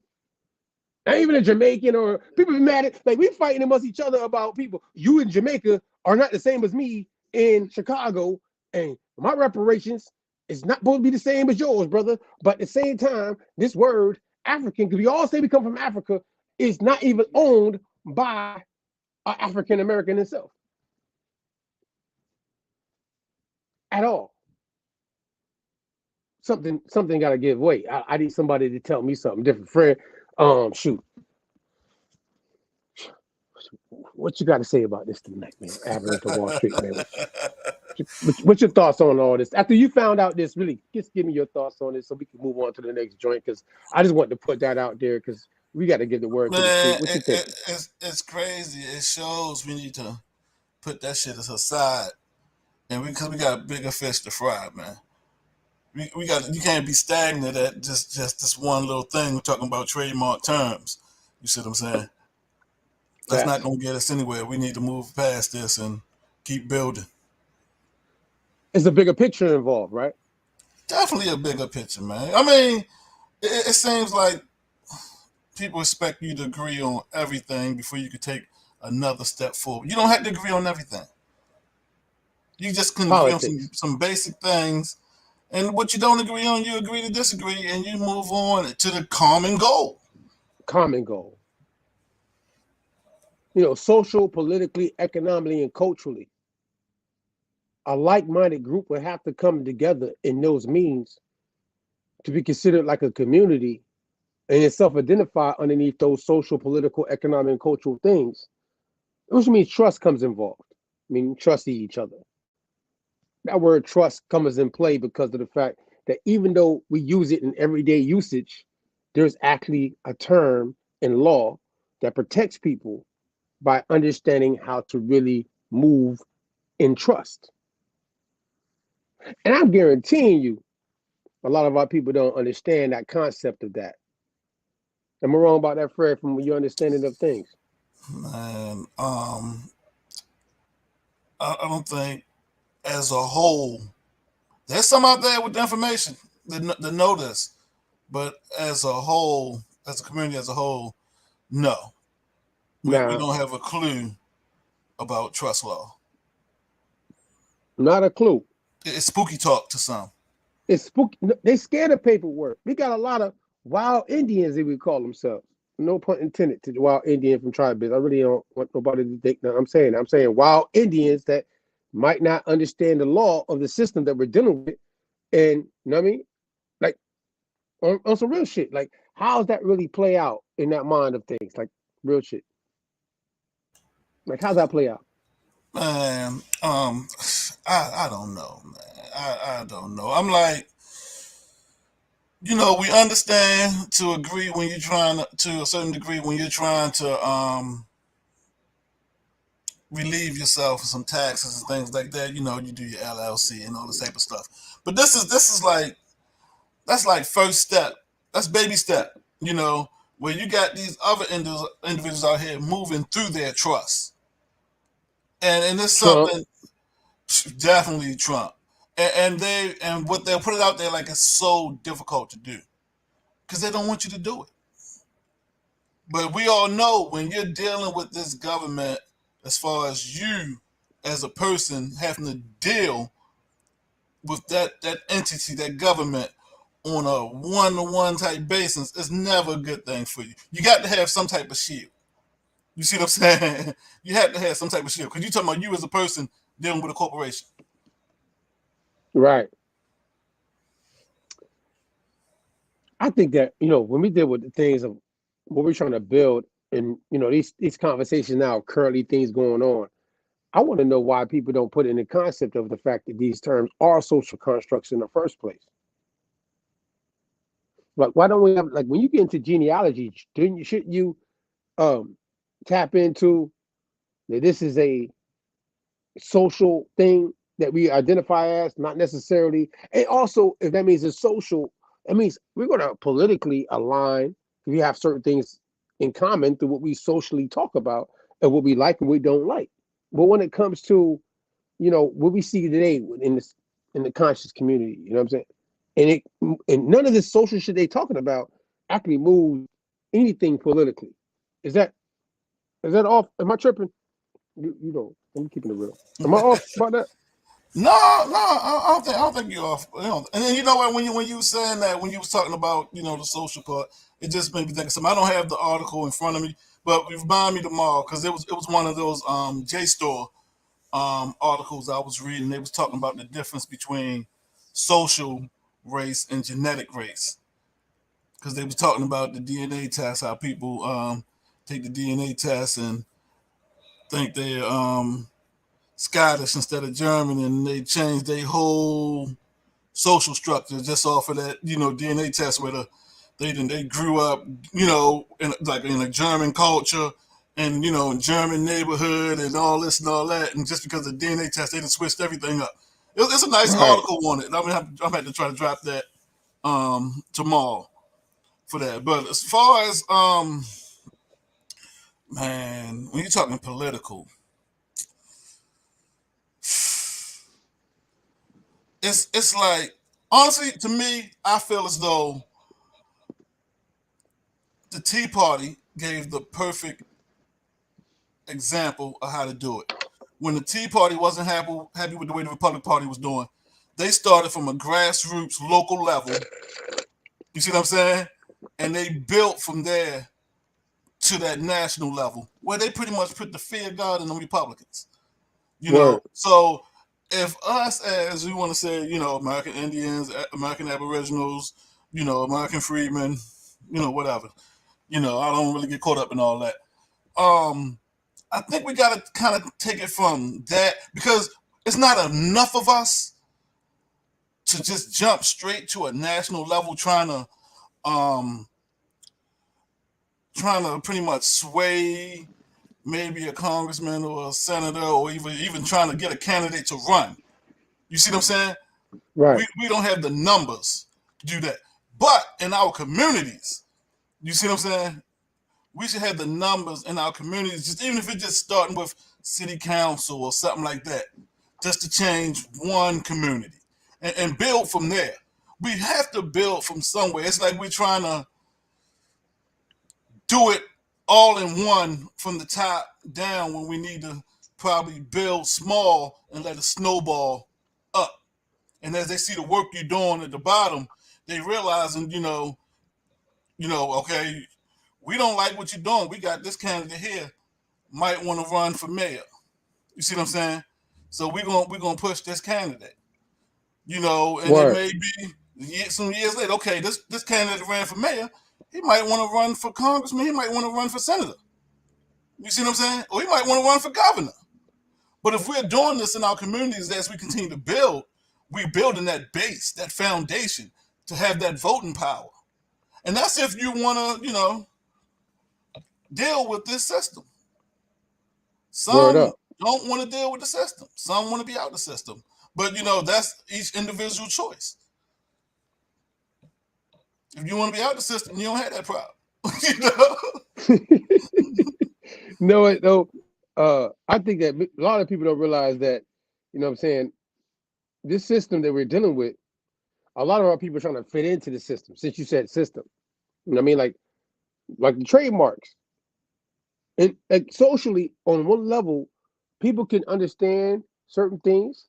And the trademark part, I think, teaches a lesson that you could be socially saying you're something, but that don't mean you have any control of the commercial or the economic or the political term. You have no power with the term. You embrace it. You fight over it. You'll argue it over it. But you can't make no money off of it. You can't go brand it yourself. You can't get behind it yourself. You know what I mean? And there's a lot of stuff going on ego chasing of brands that we don't own. You feel me? This is Wall Street. I got to keep it real. Like, this goes with a lot of situations, not just the trademarks you talked about. I'm talking about even how people, I'm wearing Nike. I like, I'm saying, Yeezys, and I like certain things. You know what I'm saying? Like, it's hot. But we're getting too close to not understanding how to become independent and rebranding who we are, because we're the culture. So you always can rename the culture, because we're the ones always evolving the culture. So being that we're the trendsetters in that manner, we should be thinking in a manner that we should control autonomously the brand, you know what I mean? The distribution, the network, the people that's coming in and buying it, and treat these people Because this is the people that look like us that's supporting us. The Chinese do it. The Italians did it. The Irish did it. The Russians did it when they came. Everybody that's foreign to this land comes here and does this. You know what I'm saying? And actually, they trademark things that represent their culture here in America to make sure that nobody else can use the brand. Like, do we own the word weave? Because I swear we the ones that wear the most weave. Man, I mean, we've been. I mean, I'm just saying. And you know, I'm like, it's stuff that we have to relearn. But once again, we had it. We had it, man. We had it. I always say integration killed us. You know, we had our own businesses. We had all this stuff. You know, once integration kicked in, we sold off businesses. You know what I'm saying? Once you started going into their schools and they teaching, you know, it's stuff that, you know, we were dumbed down for. Word. You know, for a lot of the stuff, we were dumbed down, and you can see the effects of it on something like, they always talk about like with SAT tests. They would tell you math is universal because math is the math. Right. But English was the one where terms they was using in some schools, in the city schools, they wasn't speaking those terms, but you're seeing these terms on the SAT, and kids looking at them terms like, I never heard this word in my life. You see what I'm saying? So they're scoring low. So it's things like that, but it's things I think we need to relearn. I'm going to say relearn because we knew these things. We knew these things, 20s, 30s, 40s, knew these things in the 50s. Mm-hmm. You know, like for me, I remember the transfer where the corner stores and everything, where if you want to say, you know, black-owned quotation, whatever, I saw the transformation where they sold those stores, you know, to the Koreans that was coming in. And I saw the games the Koreans were doing. They worked there, they worked that store for like 4 or 5 years. You go in that store one day, it's the Koreans from around the corner that's in that store, the ones in that store around the corner, another store. You see what I'm saying? They knew the game coming through the door. They knew how to operate in the system. We never learned how to operate in the system, man. And we need to get that back. We need to get it back. That's the only way. I mean, I think since you said that, knowing that we go into the time frame of, let's say, the 1866, right? Because that's when the antebellum. You know, a lot of our folk like to talk about the antebellum period, where folks, they got the people dressed up fancy and everything, and they doing their thing in a towns, you know what I mean? And people are actually striving, you know what I'm saying? Outside of Oklahoma, by the way, ain't knocking Black Wall Street. Everybody know about that. But all these other towns, especially in the South, during the antebellum, that had their thing popping and were business people economically moving, they was able to move and they were dressing up fancy and everything, suits and all, blazing dresses and all, you know what I mean? Top hats and all. They weren't dressed like they were raggedy working on a field all day. Not everybody, at least. I'm not saying somebody. I'm just saying there is pictures showing that there's people thriving in this time frame that look like us. So at the end of the day, I want to just put that out there, you know, being that you brought that up, because I think we have to put that in perspective. We have to really think about what's going on. Like you said, branding wise, it's a lot going on, man. We're on the streets, just want to tap in. I see Monte has pulled up on us. What up, Monte? What up, bro? Can you hear me? Yeah, you live with us on the streets. Yeah, I just making sure. You know, my first time using the mic, fool. Oh, word. Yeah, on the street, y'all. The mic sound nice. What did I say? The mic sound nice. Mic sound crisp. You good, brother? How you doing? I'm good, brother. I'm good, man. Enjoying the build, man. Man, you know, first of the month, we're going to get into some current situations. That's how we're going to change the game. Outside of economics and dealing with us building a community on economic and political things that's going on right now. Because, we got access to people that give us a lot of history and give us a lot of things. You know what I'm saying? But because I want you to tap in on something. And Fred, I want you to hold that other thing that I know you told me you got. I want you to hold that real quick. So before Money Corner, I want Money Corner to be here, Fred, when you drop that second joint that you said you had for us tonight. All right, cool. And Money Corner coming in a few minutes. So I want to do this first. Monte, it's something that came across that Say Nephew. Shout out to Say Nephew. On our Wednesday, we do Clubhouse. We don't escape nothing. You know what I'm saying? We do every Wednesday, no matter what. Even if we get busy, we make sure we do the Wednesday. Shout out, sorry about we get busy, but we're gonna do that Wednesday. Worldly Aboriginal Fresh Individuals, by the way, every Wednesday. So we tap in 6 to 10 o'clock. And we put that time for people to come in and tap in and have a conversation and bring your sources and debate with us and all. But Say Nephew, that's your dog, right? I know him for you. Am I wrong? That's a fact. All right. From the same and city. Say Nephew, good people, by the way. You know what I'm saying? I ain't got no issue with Say Nephew, but he brought some information that I ain't really know about in detail that, other groups of people collectively have been coming together to talk about trying to get a bill passed, or reparations is the key term I should use for most people that are into that. So do you mind speaking on behalf of what he brought in that day?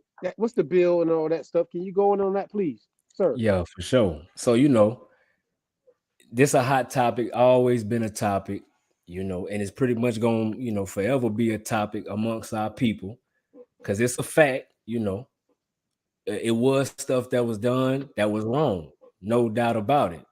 But if we really talking about trying to find a solution or a remedy, we got to know the facts, because you got to know what you chasing. All right. So history is important, because if you just hop on the bandwagon of some shit just because you deserve it, but you don't know who you deserve it from or why, man, you just gonna be running in circles, bro. You feel me? And we done did enough of that. So, Say Nephew come through.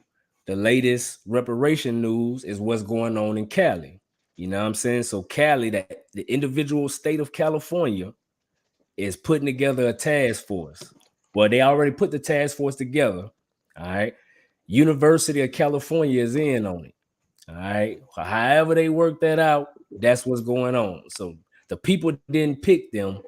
They were selected by others. All right. But that's neither here nor there, because truthfully, this is an easy case, right? It should be, based on the narrative they told us. Slavery legal. That's how they explain a whole bunch of folks getting over here. So it ain't like this is a big secret, right? So you would think in lawyer terms, that should be a home run, right? So here we go again. So now it's important that most people, you need to go read the shit for yourself, man. You know what I'm saying? Don't just go by what you heard in the headline. Read the shit that they put out in front of us. Not just this, but since we talking about this, obviously, you need to read this too to know what's really going on. You know what I'm saying? That's just common sense. All right. So when you read this shit, that's where the problem come in, because, they always talking about African. All right. They being very specific in what they looking for. You know what I'm saying? So I really want us to go over this. You know what I'm saying? I want my boy Kofi, man. What up, Kofi out there, man? I need you to put this on the screen for me, dog. Let's start with the bill so we can let the people see, for those who haven't read it. All right. So, yeah, keep scrolling down. I'm going to tell you, stop right there. All right. So now, y'all your own time and read every detail of this, but we're going to do the highlights right now.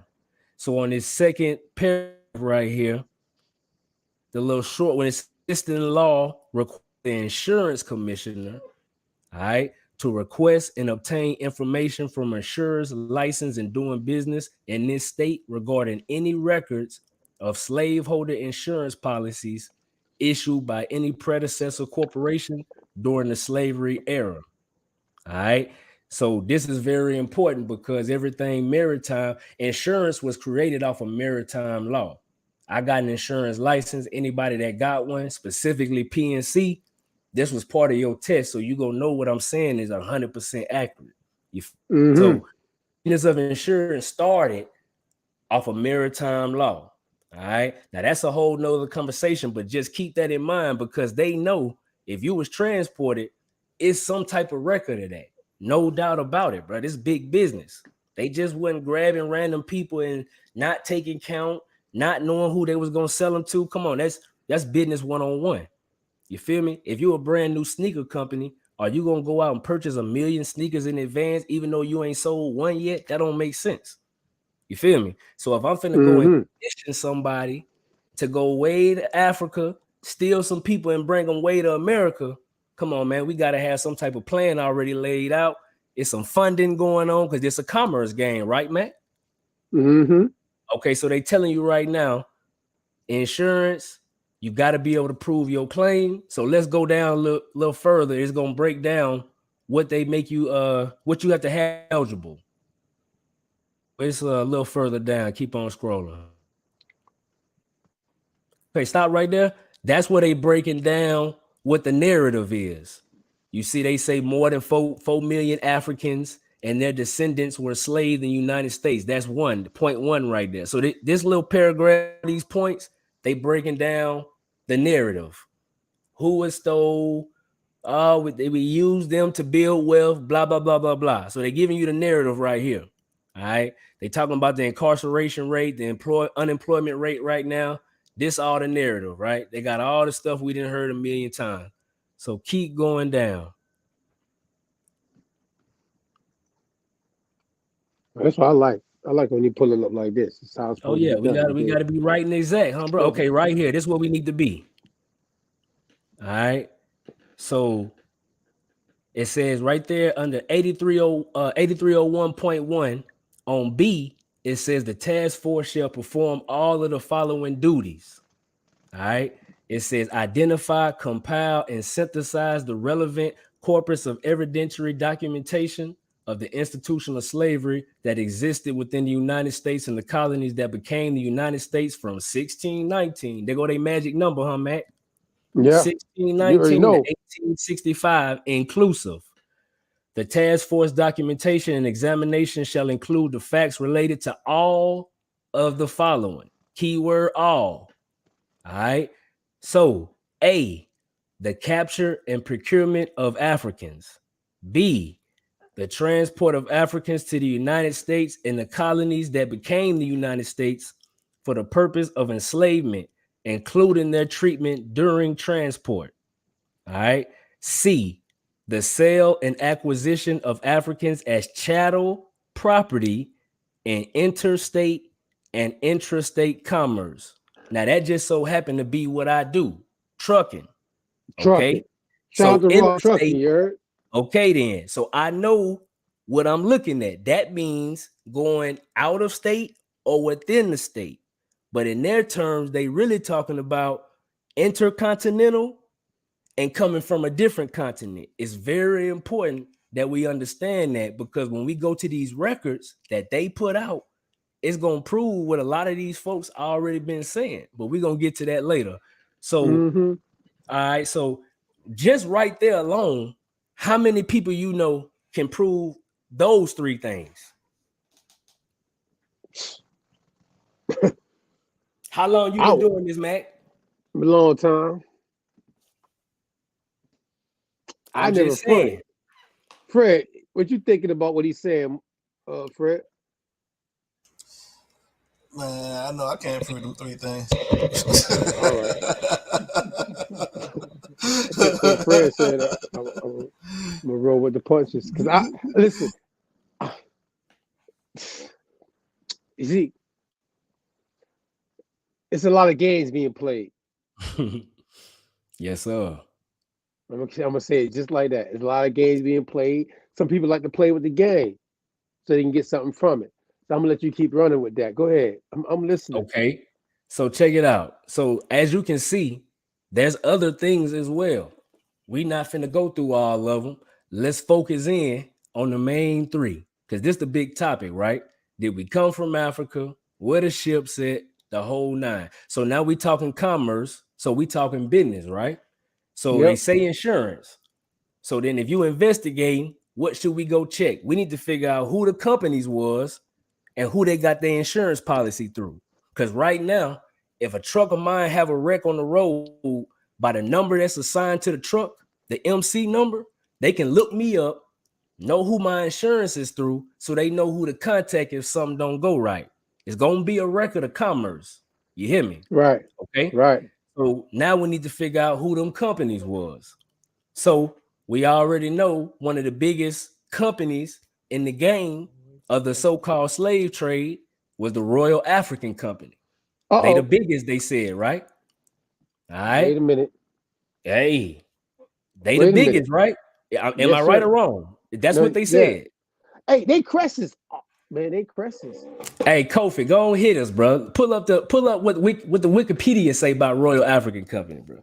Y'all love Real when talk. so-called white folks tell y'all something. So let's go see what they say about the shit. I need the man, listen here. That Royal African crest got a grade, my dog Kofi. They're gonna let you see it right now. They're gonna put it like that right now. Go ahead. Look at this. So let's look at the crest first. Remind me, I'm sorry about that little. It is what hey, it is. You know, check the crest out. This yeah. Look at that. That shit crazy. So you know that shit crazy. You take what you want from the crest. We ain't even gonna get all. Let's get right. back. I wanted to detail. show people, no, that anybody can see it. They need to see people shit. say, I wanted them to see it, and we can just keep it moving. That's want to make sure we put this, because you know how we do it over here. I want to make people to see what they're was being like, put in their face. You know what I mean? Go ahead. See it. All right. So look. So we know. So right then, it was set up in 1660 by the Royal Stewart family and Cindy, the Royal Stewart family. Shout out to Rhonda Johnson, man. Right. Shout out to Rhonda Johnson, man. She did a bill Shout out to on Lee the Royal Cummins, African man. Company. Y'all go check that shit out. We don't got time right now to detail the whole thing. But no, if we you don't understand what's going on, I don't know what to tell you. Keep it moving, Monte. Keep it moving, dog. You got it. It's your slide on. So check it out. So they say, okay, and the city of London was with them. So they was trade on the west coast of Africa. They said trading. All right. Yep. You trade all kind of shit, not just people. People is the hardest thing to trade. I want easy money. That's right. Everybody want easy money, right? Yes, sir. Capturing niggas and taking them away across the world, that ain't easy money. All right. So just keep that in mind. So it was led by the Duke of York. All right. Duke of York, brother of Charles II. All right.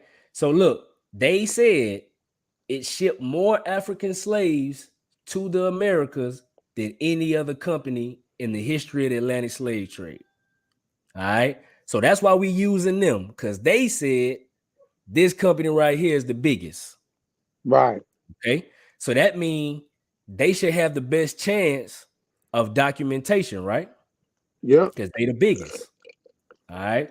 So now I'm pretty sure most of you heard about, the Slave Voyages website. All right. So let's go check that out, man. Because this is what they put out there. Say they compiled some records, XYZ, of our people coming over here, and they got the records to prove it. So we're going to see what they talking about, and we're going to, a couple things going to start to become real obvious quick. Real quick. But it's better for you to see it for yourself, because most folks, y'all hear somebody talk about it in the video. You don't never go look for yourself, but you need to. It's important. That's the part of it. That's why we're doing this for. We're doing it for them right now. Go ahead. Right. Hey, Kofi, click the do the Oceans of Kinfolk.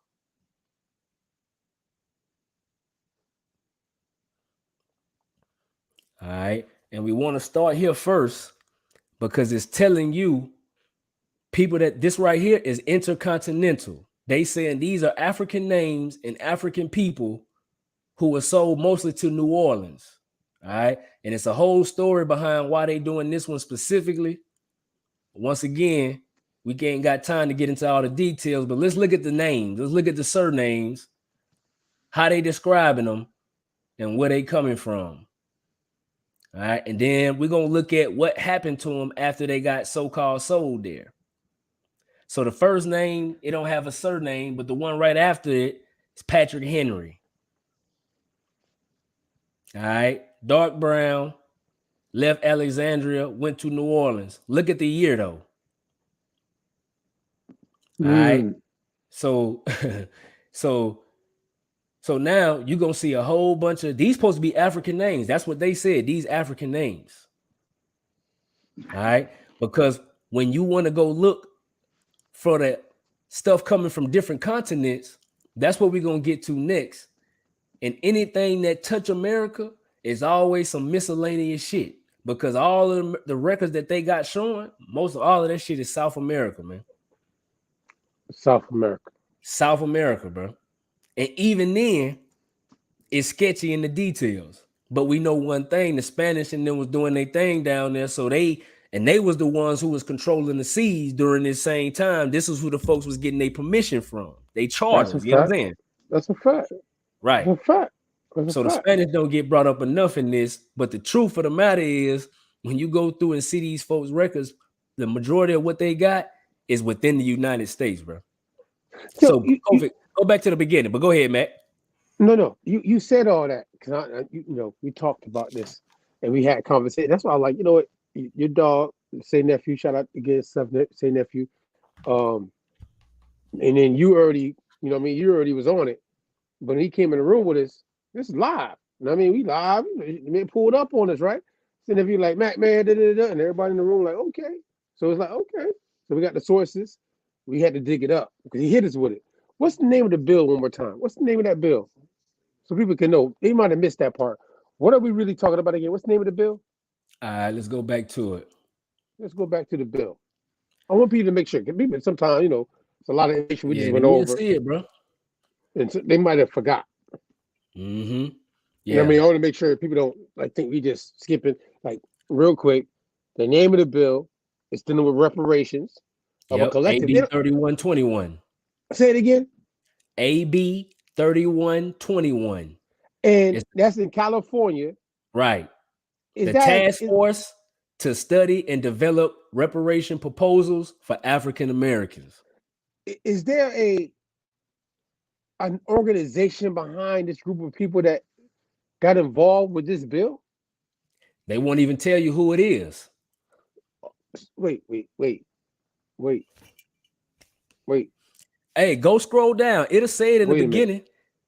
It tell you, go scroll, keep going. You'll see it. Hold on. Who's involved with the bill? Okay, so hold on right there. What right here tell you what it's consisting of 9 members. All right. 9 members. There we go. Now, if you go down, it'll tell you about how they picked them 9 members. Yeah, that's the part I want to get to. So that's why I asked you that question. See what I'm saying? Mm-hmm. I want the people to know. Yeah, keep going down. It detail that what's too. What's going on?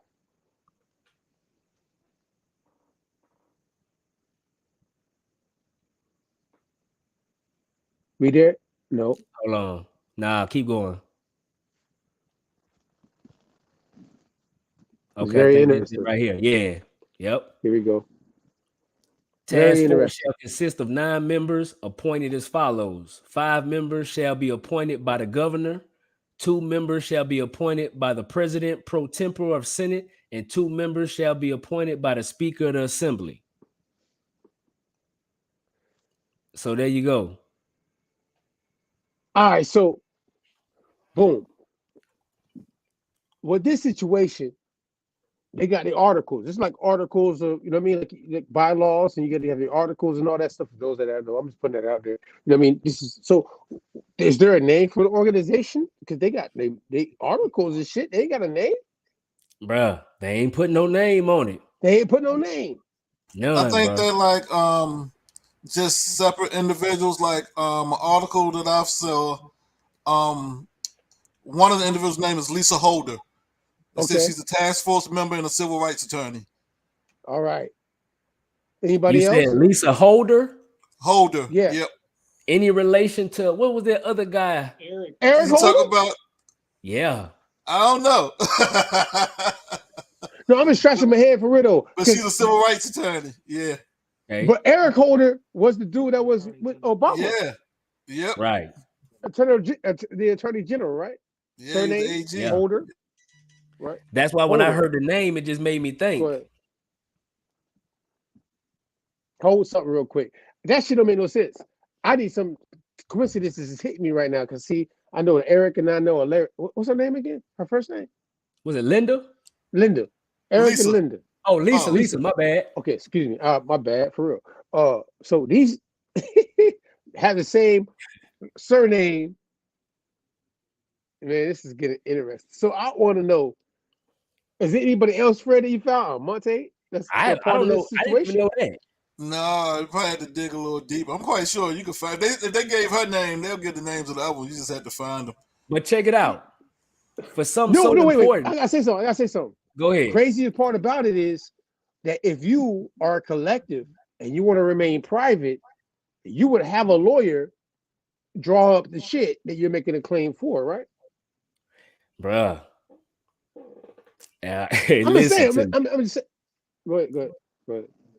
Hey man, look, it's weird, bro. Hey, so right now we taking it at face value. You know how we can bust is. it down, I didn't know that shit.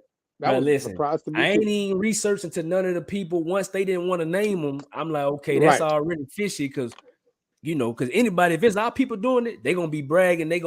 It's gonna be a campaign behind this shit. You hear me? It ain't just gonna be no silent, because this ain't no small issue we talking about. No.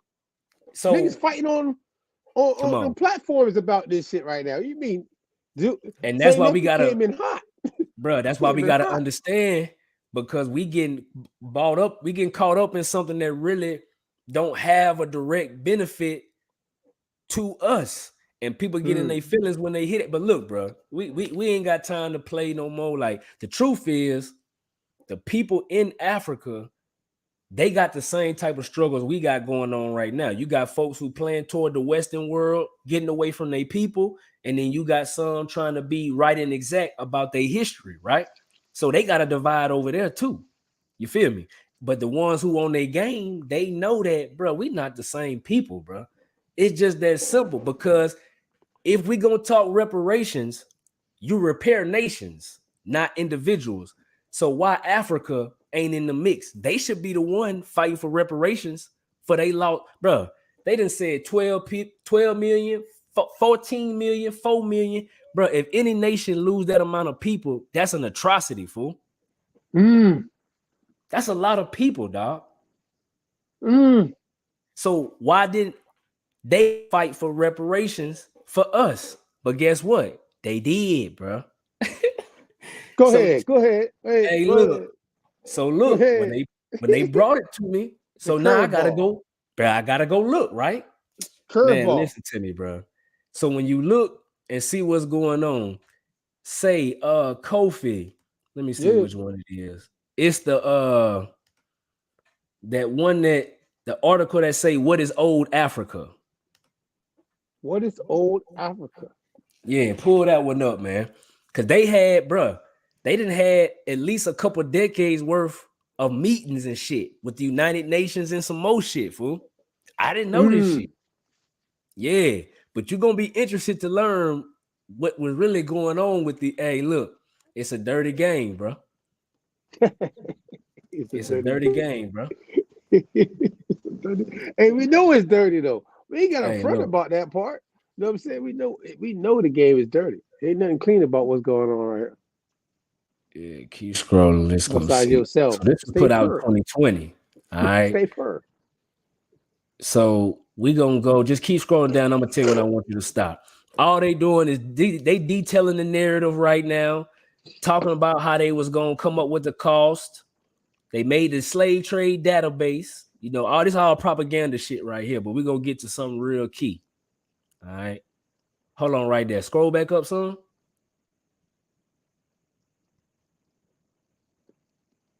Now go ahead. Keep going down. My bad.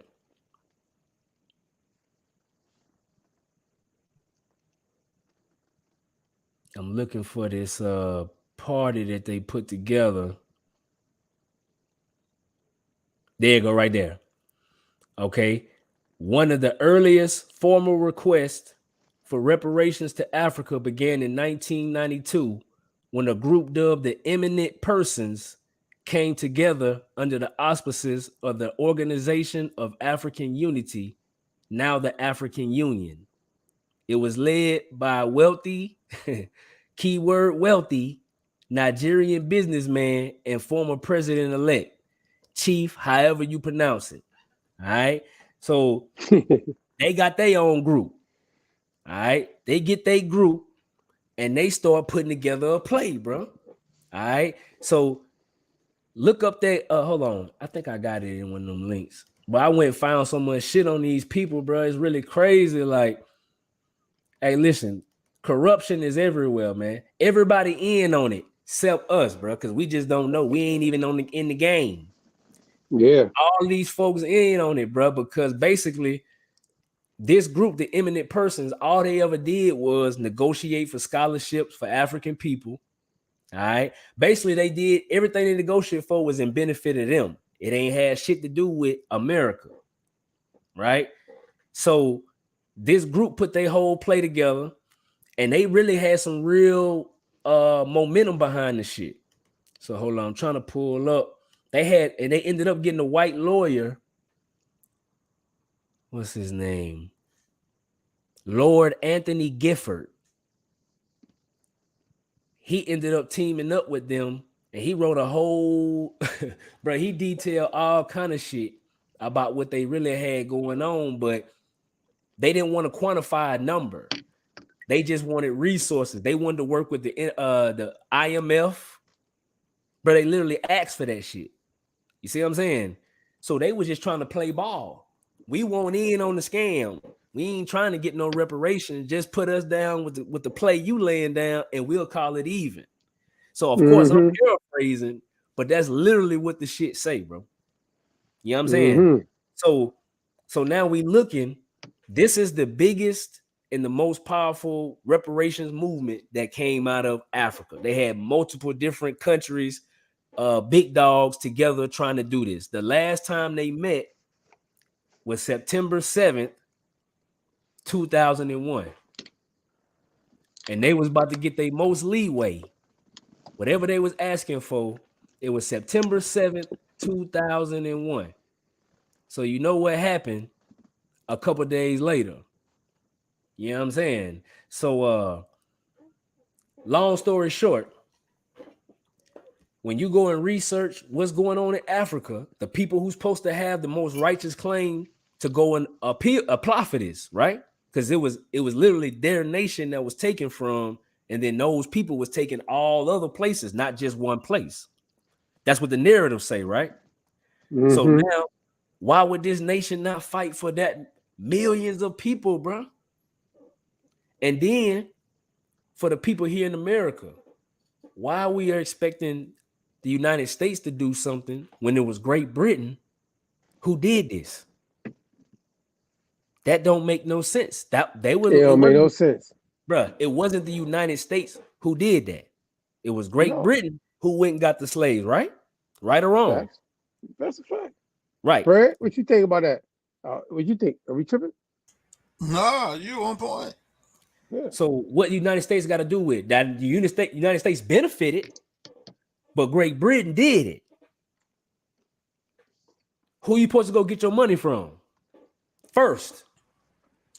Yeah. Well, yeah, you're right. Like I always say, I say the U.S. is responsible from what 1776 or whenever they got their independence up until the end. Even though it was they stopped allowing the input of African slaves. What was it? Beginning of the 1800s. I don't know why I'm thinking like 1805, something like that, 1806, something like that. Yeah. Yeah.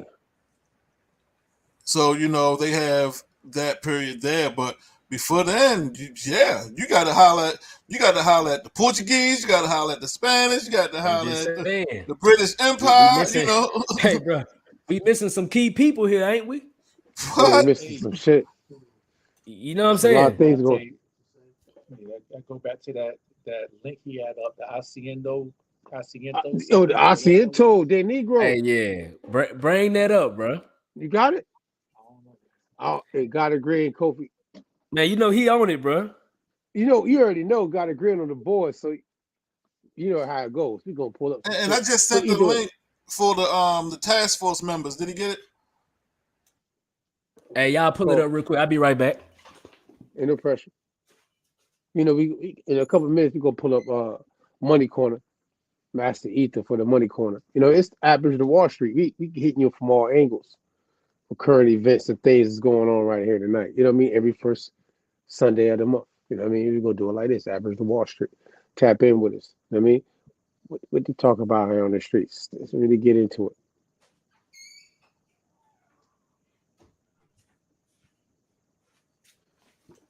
California Assembly Bill 3121. By the way, for the record, right? These are the people involved.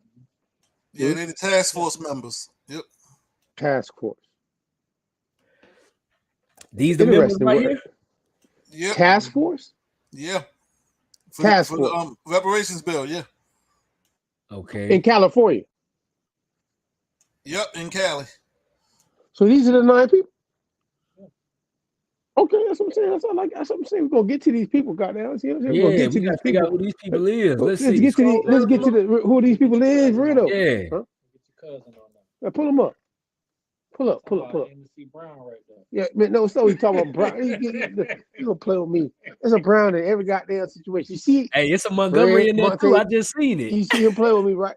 You see him? All right. Look at that lady right there, the council member. Lord. And she say she a Montgomery. Hey, Fred, add us some more of that. Hey, Fred, we can't talk shit either. But this shit crazy. Y'all playing games live on this shit. And this man, I'm playing Jones though, man. Listen here. Anyways, either way though, see all these people. Yeah, and see, and here go the crazy part, bro. It's always a Brown in the vice chair though, talking shit though. You see? Hey, it don't even matter who on the board because what they got to prove is not possible for the masses, bro. That's the part. That your genealogy will tell the story, bro. I get that part. I get that part. Genealogy is always going to tell a story. Everybody want to fit into a narrative. That's what's going on with a lot of the organizations, a narrative. But at the same time, this bill, your boy, brought it up to us. You know what I'm saying? He brought it to live to us, California. You know what I mean? Shout out to Say Nephew for bringing this information to us. You know what I mean? And we're going over tonight because we want people to know it's Aboriginal Wall Street on the streets. You know what I'm saying? We want to tap in with y'all. Let y'all know we coming across and let's pick it apart. Let's go. You know what I mean? Monte, you want to say about that? Tamika Christopher asks, correct me if I'm wrong, aren't they proposing this for California residents only? Yes. Yes. And then I think they said, Say Nephew was saying something about in Minnesota. It's 3 other states. Yeah. 3 other states. 3. Now let me ask y'all a better question. Why they wouldn't start in the South? Wouldn't that be the easiest win per the narrative? I mean, that's the proof of what took place based off the fact we know who was called refugees and who were already called freedmen. I'm just saying, think about it. You want to get your first big win. Why would you not start in the South? Well, remember, it was said that it don't matter if you not like these people could be in California and their family could be from the South, right? And they can still get paid, which is crazy. Paid. That's what I was told. I remember that being said. Right? That's like, the shit. craziest Your family shit ever. could migrated from. Damn, that bring me back to that goddamn that Hollywood shit. What's the series they got? When the people that went out to Hollywood and they had the ill family. I'm tripping. Anyways, it's hard. I'm gonna remember it another day. Anyways, these people was go ahead, dog. Man. These people migrated though to California. Either way, they can get paid if they family or bro. So think about this, man. Why would they just want to give away bread, bro? You ain't even have to be a slave in our state.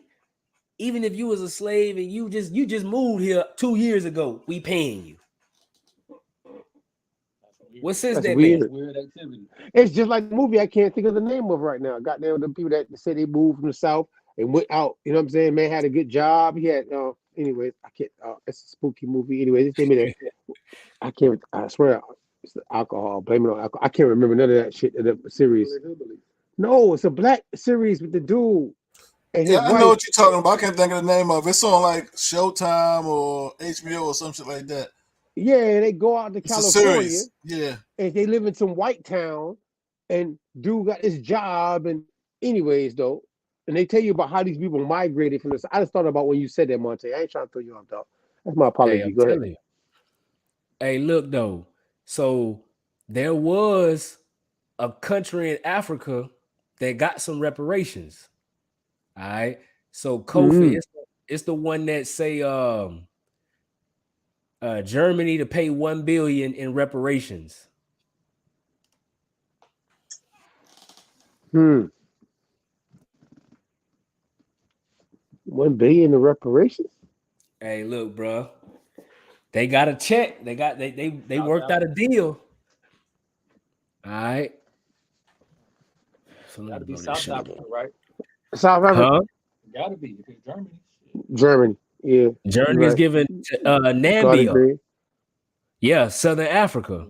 Mm-hmm. And they say because of their colonial troops committed genocide at the beginning of the 20th century.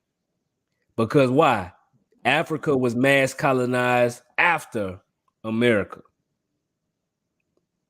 Say it Because again. they don't get it. Africa was colonized after America. Scramble for What year was Africa. that? They just told you that they got reparations for something that happened in the 20th century, meaning the Okay. 1900s. I do want to make sure that's put out there. I'm glad you said that again. You know, you said God agree, Kobe. You said 19 what year? Between 1904 and 1908. 1904 and 1908.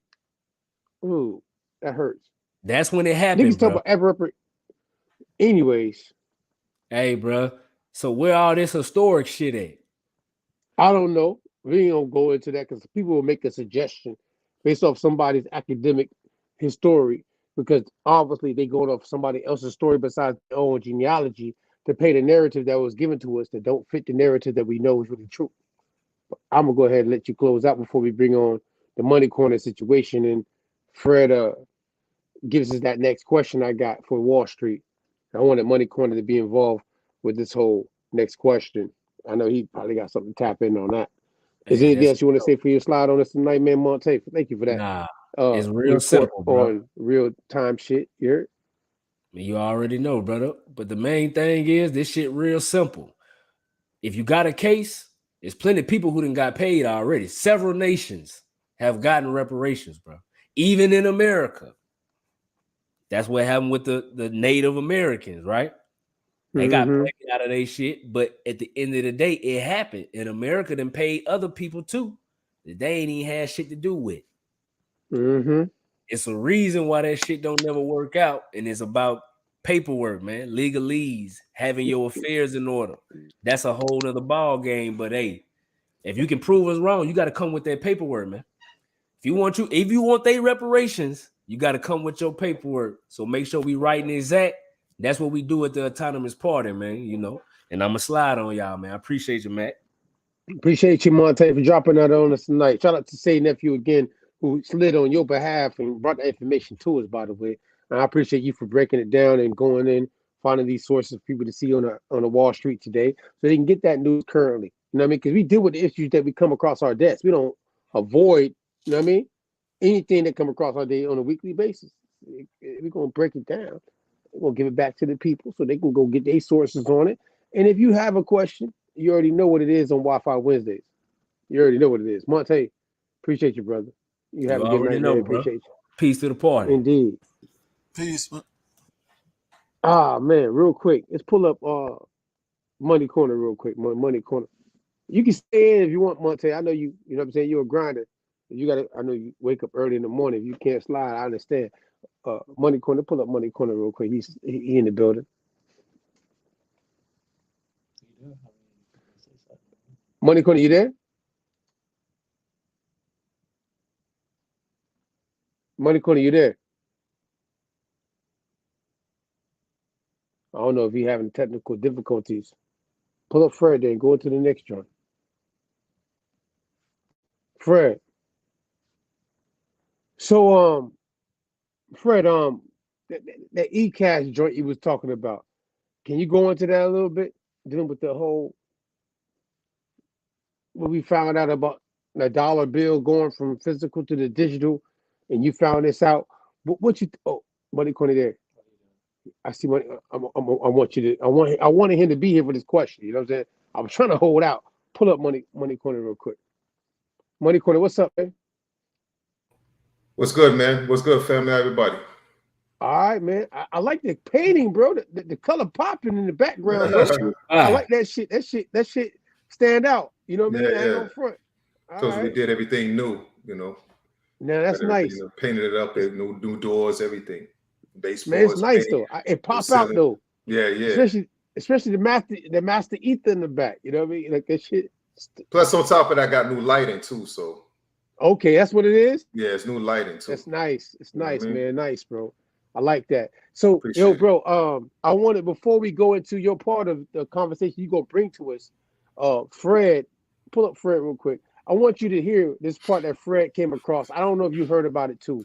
We want to save this part of the discussion before you go into your part to give us that Money Corner, what you know was popping on the streets. Fred, we came across this week and see if Money Corner can let him hear what you heard about. You know what I mean? Let's go into that real quick. Yeah, no problem. Actually, Monte sent me this, so shout out to him for this. You heard about Congress introducing that e-cash bill, Money Corner? E-cash? Yeah. Nah, I know what e-cash is, but I never heard anything about that. No. Okay, yeah. So pretty much I sent the link to God, if you probably could pull it up. But pretty much what they're doing is they're trying to go through the Treasury, not the central banks, to do this e-cash thing where people can load their money onto their phone. So it's almost like a crypto wallet, but it's not on the blockchain or anything. Okay. And they pretty much tell you if you lose your phone, it's like losing your wallet with your money in it. It's gone. You know what I'm saying? So it's their little way of trying to navigate around these cryptocurrency coins. You know, they're saying that it's meant to be preserve privacy and operate without needing access to the internet. You know, my whole thing with that was, I thought that was their big problem with these coins, talking about the privacy factor. They needed to know what was going where, when was it going. You know, but with their e-cash, they're saying you don't have to worry about that, and there's no KYC either with it. So it's like they are over-regulating crypto to make it tough to get into that, but then going to offer you this e-cash alternative that is not on the blockchain at all. You know, it's straight from the U.S. Treasury. You just load your money onto it, almost like, a prepaid debit card type thing, except you're just loading it onto, I guess, an app on your phone or whatever. And you're paying from your phone, kind of like a Cash App or Apple Pay type thing. Yeah, I know exactly what this is now. You said e-cash. That's the senator he presented it as an e-cash, and that's a part of that bill. But we know it as in the industry as CBDCs. That's what we call it. So central bank digital currency. This is something they've been trying to implement for a while. I don't know if it's going to actually be successful. It could actually run along with the dollar and definitely with crypto. Has something to do with the blockchain, but then they will be able to track all your transactions. So every single thing. Because cash right now is the only way that you can really move and be anonymous. You can't do it with e-cash. So, which is the CBDC, central bank digital currency. You actually don't want that. They try to use that to compete against stable coins. And really, to tell you the truth, they're not going to be able to compete against stable coins. Stable coins, you're gaining interest. You can stake. You can't do that with their joint. And really, it's not something I would participate in, but it'll make it easier for people actually to move around. But this is they're going a certain way with regulations right now. You can see that what they've been doing with the how they've been talking to the IRS and the tax code, where they've already done it with banks. You keep more than $600. You got anything that you're transacting more than $600, they actually want to have a record of it, and it's going to be reported. And this CBDC ties right along with it. And that's exactly where they're going with it. It's really about control. It has nothing to do with anything else. We are already in a digital world. So calling it e-cash or whatever you want to call it, it's still a central bank digital currency, something that they would create and they would control. And it would not be anonymous. Not that Bitcoin is anonymous, but it's unbanked. I'm unbanked with Bitcoin, and I'm unbanked with other cryptocurrencies that are decentralized. With that's centralized, and it's not unbanked. They control your destiny. So if they're not open on Saturday, not open on Saturday. They don't want you to transact, you can't transact. And so that's why I wouldn't support it. I don't think it's going to get that much traction, but they will have a CBDC soon. That's definitely a fact. Yeah, I agree with that. I definitely think they're going to have a CBDC real soon. And I agree with you also, it's centralized. I don't, in the crypto space, we know that's like cussing words, centralized. I don't want nothing centralized, man. But I think, once again, I think they're going to get a lot of people to go along with this. They're not going to get people in the crypto community to go along with it.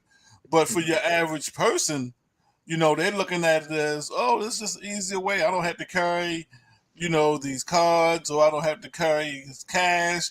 It's on my phone. I just tap my phone or whatever, and that's that.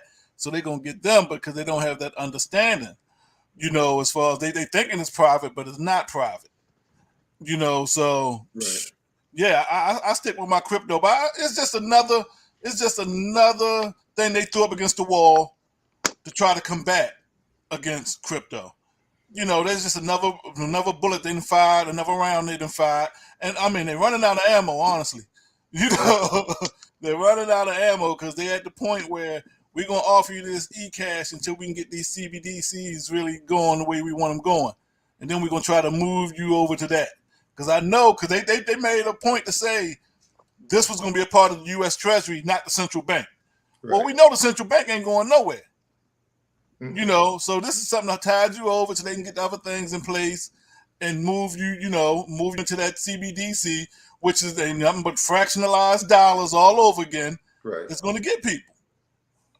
Yeah, it's digital money. And once again, they control it. Like right now with Bitcoin, that's what I keep preaching, and I've been preaching since I've been on here. You're talking about something that's finite. So there's 21 million of them. 19 million are already in circulation. There's only 900 minted per day. So there's some scarcity. With scarcity that creates that supply and demand, which means that the price is going to rise. With this right here, they can create, just like they're doing with the reserve right now, the US dollar. They can print as much as they want to. They got a printing machine like Powell and Bernanke and all these people have said. They can print as much money as they want. So in this case right here, we got too much money out here. What does too much money do? It inflates everything. So that's when you get high inflation. You get too much money out here. So they'll do the same thing with this digital cash and with CBDC or e-cash, whatever you want to call it. They'll do the same exact thing there. And then you'll be right back in the same situation. They can control that. They can take it out of circulation or they can put it in. Take it out, deflate, put it in, you inflate. So I don't want to have a part of none of their own stuff. I want to have something that is governed, that has a protocol, is governed by a protocol and governed by men and women who decide to do what they want to do. Because when you get that going, that's when it gets out of control. And then you can start printing money and giving it to your buddies. Or you just create laws or you get statutes and laws and ordinances that allow you to do what you want to do with that money, which means that you can do anything you want to do with the money. You can take it out, you can put it here, you can give it to these banks, and then you don't have to give it out to the people, or you give it out to the people and you put too much out there, and then you get this inflationary environment that we have right now, which is really, really horrible. It's horrible, man. It's actually theft, the amount of inflation that we have right now. It's straight theft. You know what I mean? And so, and it's affecting all industries right now, from fertilizer, everything else. What's going on in Russia, the sanctions that they have in Russia have imposed a lot of things because he imposed his own sanctions. And just to play, I don't know if you guys know this, but Putin did something kind of slick because, 40% of natural gas over in Europe comes from Russia and over in the Ukraine, as well as wheat, barley, steel. I mean, they control a lot. Fertilizer, most of our fertilizer comes from Russia. Fertilizer went up like 80%. Barley and stuff like that went up tremendous. I mean, exponentially. It's like almost 100% up than it was like before the war, before this thing started happening. What he said, look, you guys want to put sanctions on me? They stopped $300 million of Putin's money. They locked it up. That's why I say you got to get away from the banks, because they just locked up his money. They blocked him from getting his money. So what he did, he said, good, no problem. You guys want natural gas, you want gasoline, you want steel, you want all these different things, all these commodities. You can't get it unless you pay me in rubles or Bitcoin. Because you know that currency is ruble. Right. So he wants to get paid in ruble. So right now, as of it was on Monday, you had to pay for ruble. Anybody doing business, you had to pay in ruble. And that allows him to get his economy going back up again, because his economy's dead. Nobody's accepting his money. And then they done locked all his money up all around Europe and all around the US. So see, that's another reason why you need to be able to have something that is moving on its own. It's decentralized. Some men and women can't control it. And then they're trying to do that now with crypto. So we're in that regulation stage right now with crypto. That's where we at right now, straight regulation. We're trying to come in and trying to figure out where they can get their piece in that, and they can control one of it, because they're not being able to control the tax aspect of it at all. They can't control that. They don't understand how the taxes. I can do 7 or 8 transactions within 2 or 3 hours. You have no idea that. And then how do I report that on my taxes? They don't even have a system in place. So it's going to take a while before they get that going, and they want to get that eCash and the CBDC. Because if you guys look at it, only 6% of the United States is actually into crypto. Only 6%. It's so weird because there's so much money out here just sitting here. But there's that many people that's in crypto. And what they want to do is they want to catch you with this CBDC before you really understand that you can be unbanked and control your own destiny. That's really what they want to do. You understand what I mean? Word. Well, I thank you for breaking that down. Fred, anything you want to say about what you just broke down? I'm glad you saved it for him to be here for that part. You know what I mean? What you? Man, Money Corner on point. He's on point. That 6% number, I thought it was a little higher than that, but wow. Yeah. That's it. That's it. That's how early in the game. You're still early in the game. Right. 6%. But you're starting to see the commercials. You're starting to see the commercials. And then it's the second Bitcoin conference down here. Bitcoin conference is what, April? Yeah, it's popping down here right now in Miami. NFTs and I may go all to that the shit sales going on station. in Miami now. Right, yeah. Well, it's a crypto-friendly town. It's the same thing like what they were trying to do in New York. This is where you want to be at. That's where it's at right now. It's a crypto-friendly town, and you want to be able to be a part of that and jump in. This is where it's at right now. Like I say, we at the beginning stages of something really great. And it's also its ability for everybody not to have to be able to work, man. I'm telling you, this is a new age, man. Let the robots go to work for you, be able to get your crypto popping, and let that and be able to let that compound and let the money come in. You don't have to be going to work, man. There's too much stuff going on. We're going autonomous on the driving and all these kind of things. Things are changing now. In the next 15 years, things that we're used to won't even exist anymore. Either you're going to be like they say back in the day, you're going to be ahead of it, or you're going to be on it and you get washed out. You're going to ride the wave, or you're going to get washed out at the shore. So that's where we want to be at right now. And you want to be unbanked, you better understand how this whole system works. Because if not, you're going to get trapped with the CBDCs and anything else that come out there. Plus, you ain't making no money. The money right now with crypto is crazy. The returns, and then also with the staking and the DeFi, it's just, it don't even make any sense. I laugh when I look at, man, look what kind of money came in over a week. And I'm saying, man, people went to work and they ain't nowhere near that kind of cash. It's just, it's remarkable, man. And so many people are making it. It's interesting. You have online, right? I like this girl I rock with on Twitter. She says, you can either get an education or be entertained. Those are your choices.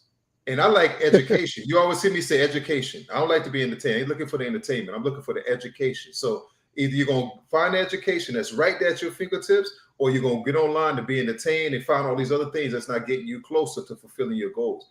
And right now, fulfilling your goals right now is decreasing that wealth gap so you can be more present. It's going to give you more time to do things that you really want to do instead of spending time trying to get a buck and this and that. Man, let the crypto work for you.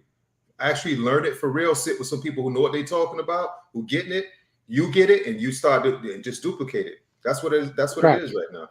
That's what it is. I got a question out in the chat. So Money Corner, how do you get away from banks? Is the question you see in the chat coming up. Okay. I didn't see That's the question we got. Okay. How do you get away from banks? That's the question. How do you get away from banks? Razzle Dazzle. Right. Shout out to Razzle Dazzle in the chat. I'm asking the question on their behalf. This is the deal, right? I want to keep a certain amount of cash in the bank. Everything else is in crypto. It's in some type of coin, and it's earning me some money. Remember, I told you it's like the army. I send my dollars out, they got to go work for me. They're gonna go and bring back some prisoners, and I'm gonna increase the size of my army. I only use a banking system because I have to.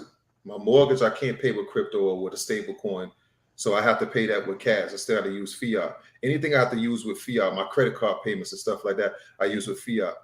That's the only cash I keep in the bank. So that's the only banking I'm doing. Everything else I'm unbanked. Like, so for instance, 85 or 87% of my money is me controlling it. That 5 to 10%, I keep it over there. And like anytime I get 100K, like, a couple months, like, oh man, I got 100K, I start breaking that shit down. Because honestly, you really don't have, I like to talk about the emergency fund that you need to have. There's not too many situations that 30K can't get you out of. You understand what I mean? So if you got 30K sitting to the side, that's all you need for your emergency fund right now. Anything else, like I say, get 100K, I start breaking that shit down. That shit start going out to crypto and coming back with that 20% return or a minimum of 10% return. So that's where you want to kind of be. Now, I like how you just said that shit. That shit sound good. Excuse me, y'all. I'm sorry. I was saying the same thing, bro. I was speaking frankly just now. I apologize. I'm not gonna excuse my French no more. I was speaking frankly, like Frank Benjamin. You're like, yeah, residual. I like that. Go ahead, Money Corner. Go ahead. I apologize. No, you're good. So this is how I do my thing. So I don't have to deal up with banks. Banks will charge you too many fees. You've been in negative interest forever, and then they want to hit you with a couple of fees here and there for being overdraft or you didn't keep enough money in the bank. They taxing you to sleep. You want to get away from that system, and they're not giving you nothing. Like they're giving you barely 10 basis points. You're getting 0.010, some shit like that. So you're not really making any money. That's how you get away from banks. The people who really are really who like rely upon banks are the people who really don't have any money. And believe it or not, those are the same people who are making check cashing stores rich and other people rich as well. You understand what I mean? Because they don't have any money and they haven't understand how to break away from the system. The reason that we call it a wallet when crypto is because it's a wallet. It's your wallet, it's your digital wallet in your pocket. Can you maintain that yourself? Or do you need a bank to tell you? Like, for instance, we're trying to get a spot ETF approved for Bitcoin. So, what most people are saying is that they would rather buy paper Bitcoin than they would actually to have custody of their own Bitcoin. They're looking for banks to sell you Bitcoin than the paper Bitcoin and then custody it for you. We got to get out of that mentality. That's why most people don't want to be unbanked, because they would have to custody their own thing. Like, for instance, you put in the wrong address and you're sending your money to another wallet, you lost that money if you did it wrong. Most people are scared of that kind of shit. Oh man, I just lost 10 G's or I just lost 9 G's. You're scared of that. But if you know what you're doing, there's nothing to be scared of. And we got to get to the point that we find our way out of that fear, because it's just really fear. It's just really a lot of fear, because we don't want to break out of the traditional system. It's not working for us. It's another system here, but you actually have to think, man. You have to think. You have to learn some things. And that's why I always say the difference between, like, I'm an entrepreneur, as you know, person that's an entrepreneur, a businessman, and somebody who's got that W-2 mentality. W-2 mentality, when they train you, they say, okay, here's training. You're going to be the training from 9 to 5 for the next 2 weeks. And then you get continuing education while you're on the job. And then you have to train again. How much training do you do on your own?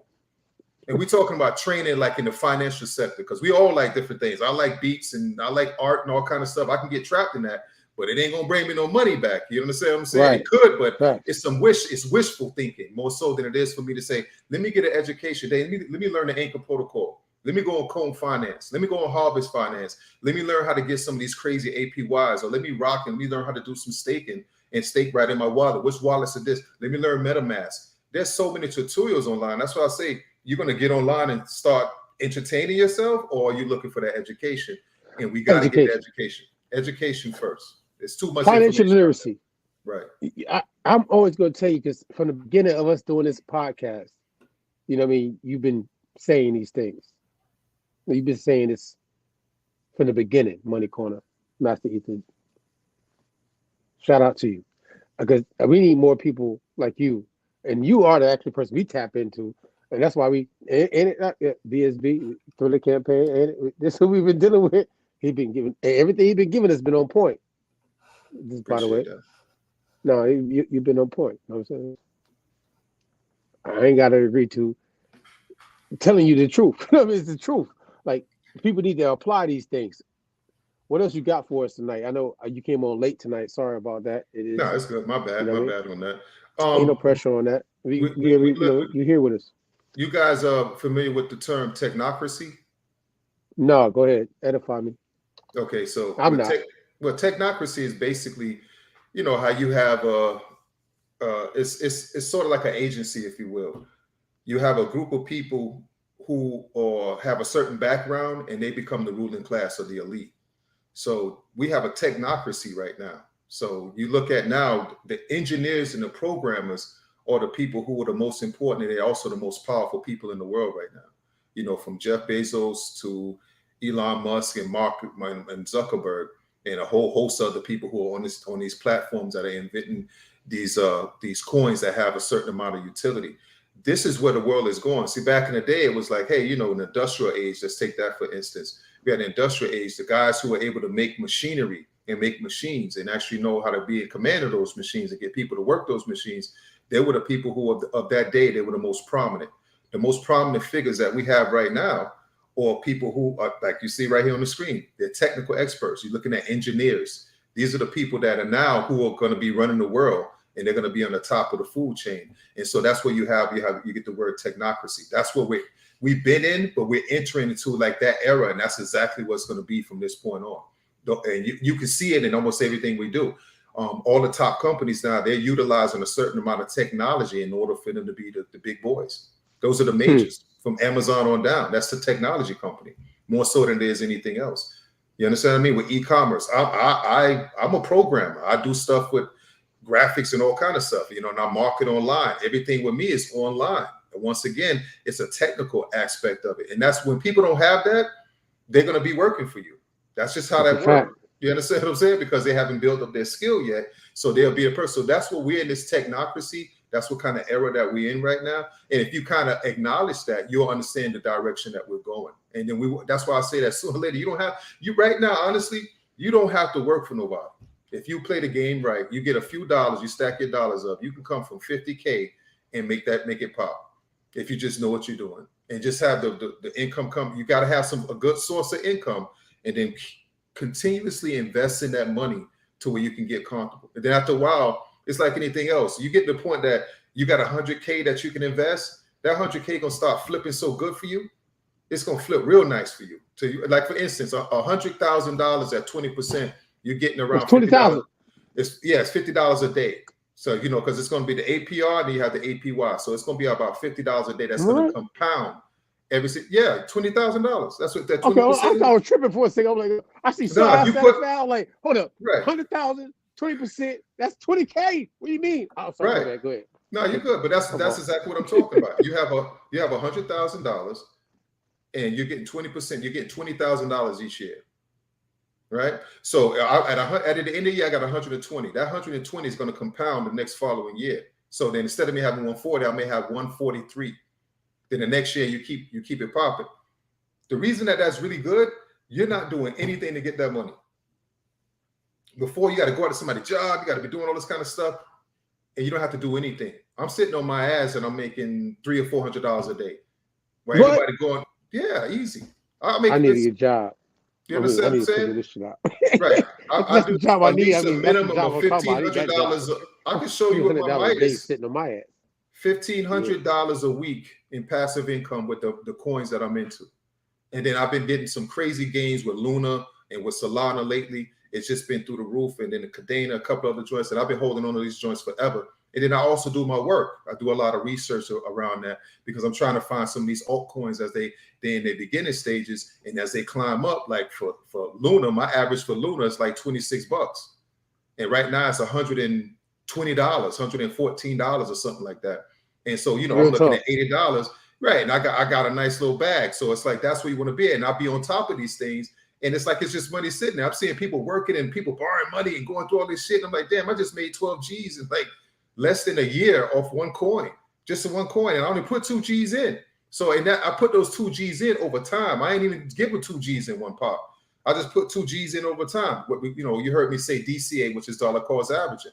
So dollar cost averaging, I'm like, okay, it's low, or it's at $40. Okay, I'm gonna buy one or two. I'm spending $80, or it's low again. Okay, let me buy one or two. Instead of putting your money on, what I like to call, I don't want to use that word right now. So wasting your money on things that don't have a return. We spend a lot of that. You understand what I'm saying? You may say, hey, let me not go out to dinner one time this month. Let me put that in and let me buy this coin. You can buy fractionally. You don't have to buy one coin. We got to get in the game because everybody else is gobbling it up. Bitcoin, for instance, like I told you, is finite. So everybody's gobbling that up. And sooner or later, it's not going to be enough out there. They're saying right now, if you had a quarter of a Bitcoin, you can rock. So in the future, a quarter of a Bitcoin you'll be solid. Think about it. The Bitcoin has the potential to be $500,000 to $1 million easy. And they have already projected that by a certain year.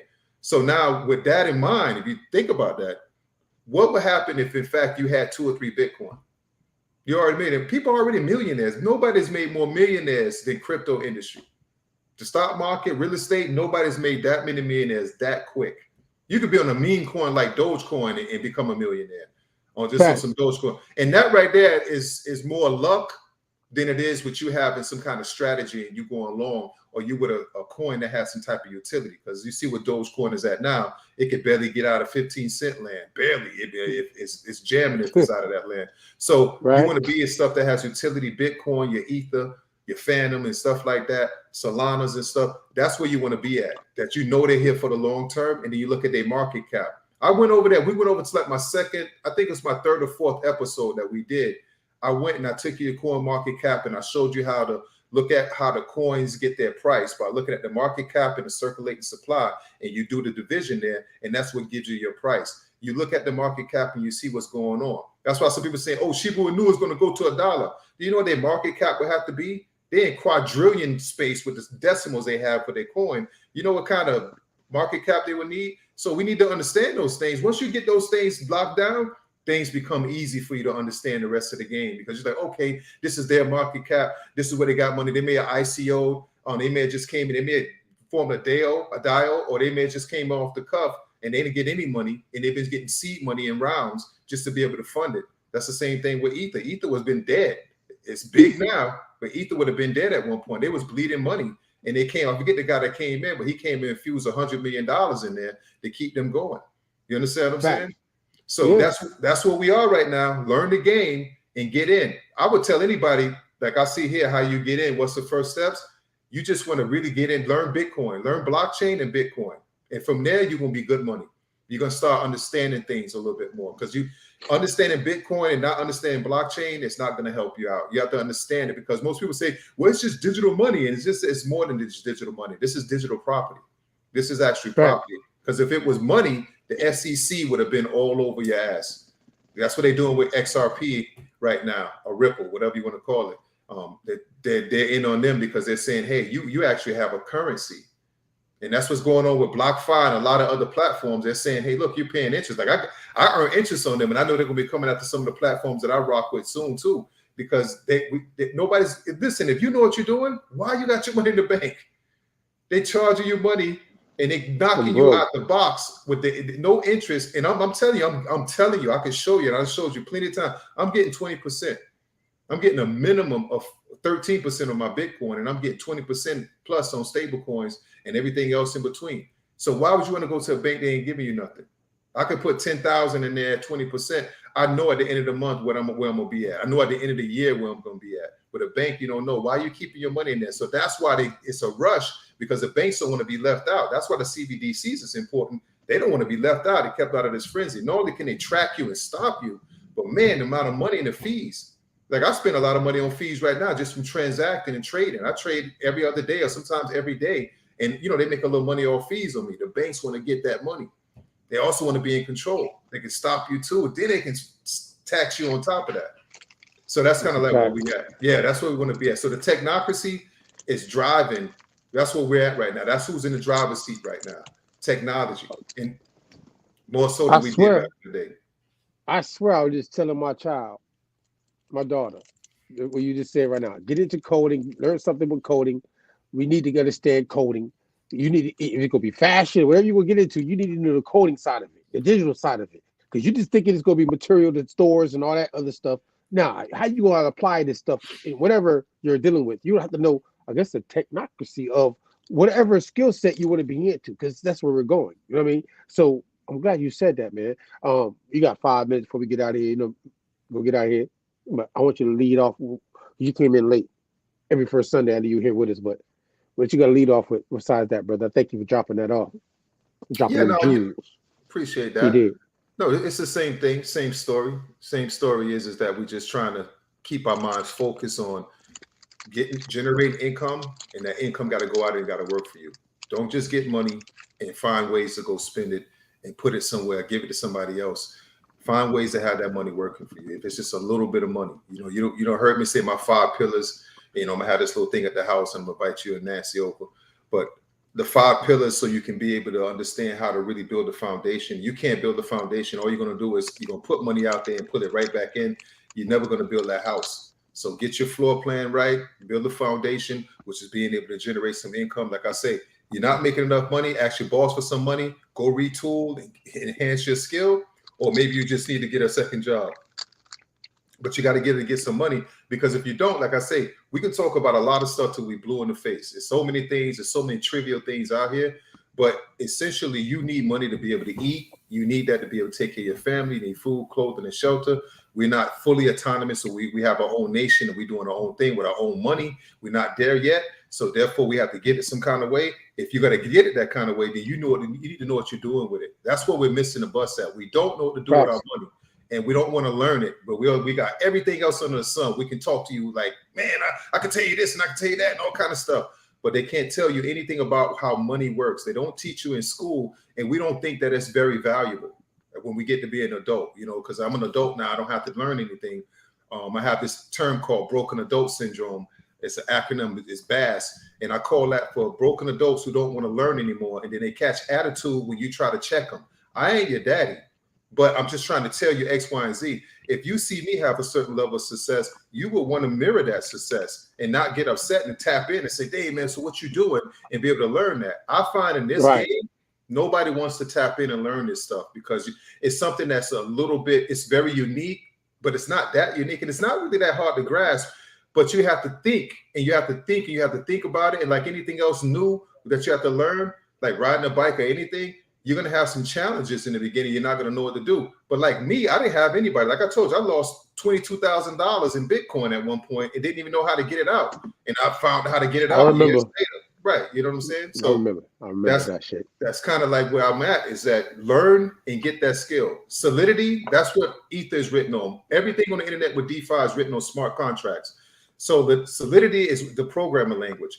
Google just put out a thing and they're like, look, they hiring people who don't have any experience in the real world like that. They don't have all these degrees and stuff. You don't have to have it. You can go right now and take these courses on Google. They're free of charge. You just got to go and get the internship. And that's where you have to kind of get you have to do some work. There's opportunities there to learn what's going on so you can actually be a part of the game. That's what they do in India. And that's why they taking all these jobs, but they also build it. They can actually be creators. We want to be content creators. So either you get behind it and you learn how it works behind the scenes, or you get in front of it and you learn how to make it work for you. Either way, we got to be involved with that, and we have to get the education. And that's why I would tell people that you got to start with education. That's why I got you here, Money Corner. I appreciate you saying that tonight, man. Hey, Blaze, you gonna slide out? Monte, Crypto Fred, Money Corner. Thank y'all. Anything you want to say for you slide on us, man? Thank you for coming with that information, by the way, bringing it to the streets. Aboriginal Wall Street, by the way. Monte, what you got to say before you slide? Hey, man, you know what it is, man. Tap in, autonomous party. I'm finna slide on y'all. Appreciate y'all time. Hey, Money Corner, you dropped some game, brother. I appreciate that. Fred, you already know what time it is. Slide on Crypto. Fred. Yeah. Money Corner be killing them, ain't it? Always. He always killing them, and he's on point with the education. And just to piggyback off of that, like he said, Bitcoin, learn about Bitcoin, learn about blockchain, get the YouTube University going. Udemy. They have. I took a blockchain course with Udemy probably about 5 years ago now. It was like 2017, 2018 when I took it. Coursera, all these places where you can learn for free about this blockchain technology and about crypto. And once you get in there and you get a good idea of what's going on, we get to looking at those projects, quality projects with strong use cases, because the bad markets in crypto are wicked. Yes, I'm telling you. Yeah. So stick with your quality projects. They have a great chance of surviving bad markets and coming back and moving to new all-time highs. And on drop one site on YouTube, check out Token Metrics. They give away a lot of great free information on YouTube. Yeah, I'm subscribed to Token Metrics. Yeah, so am I. Yeah. Hold on, pull up Muddy Quarter real quick before we slide out of here, man. Hey, Muddy Quarter, man, you got a YouTube channel now, popping. People don't know about it like that. Tell them about the YouTube channel, just because people need to know, because you putting this information out. Me and you setting up some things. I'm gonna be in your back. I could pull up to your house, but I want you to tell the people, literally, like what you because you really have a real passion for giving these people information. So about how getting passive income. Can you give them about the YouTube channel real quick tonight? Yes, passive income for life. I'm on there this week and I'm having some fun. Loading up the subscribers. Also been doing some affiliate marketing for Midas through my channel too, and that's good because once again I'm getting 10% return on everybody that's coming in. So that's pretty cool. But yeah, just growing out the channel, giving people a lot of information. And what I do is I'm on Reddit, so I be on Reddit and I'm talking to people about what's going on, and I take some of those topics and some of the things that people are having issues with, and I make videos for them to help them. And then, so, just growing out the community, helping everybody. And I've just been helping a lot of people. I've been hopping in the comments, talking to people, seeing people have much success, using some of my techniques and saying, hey, man, or damn, I wish I should have found your video earlier.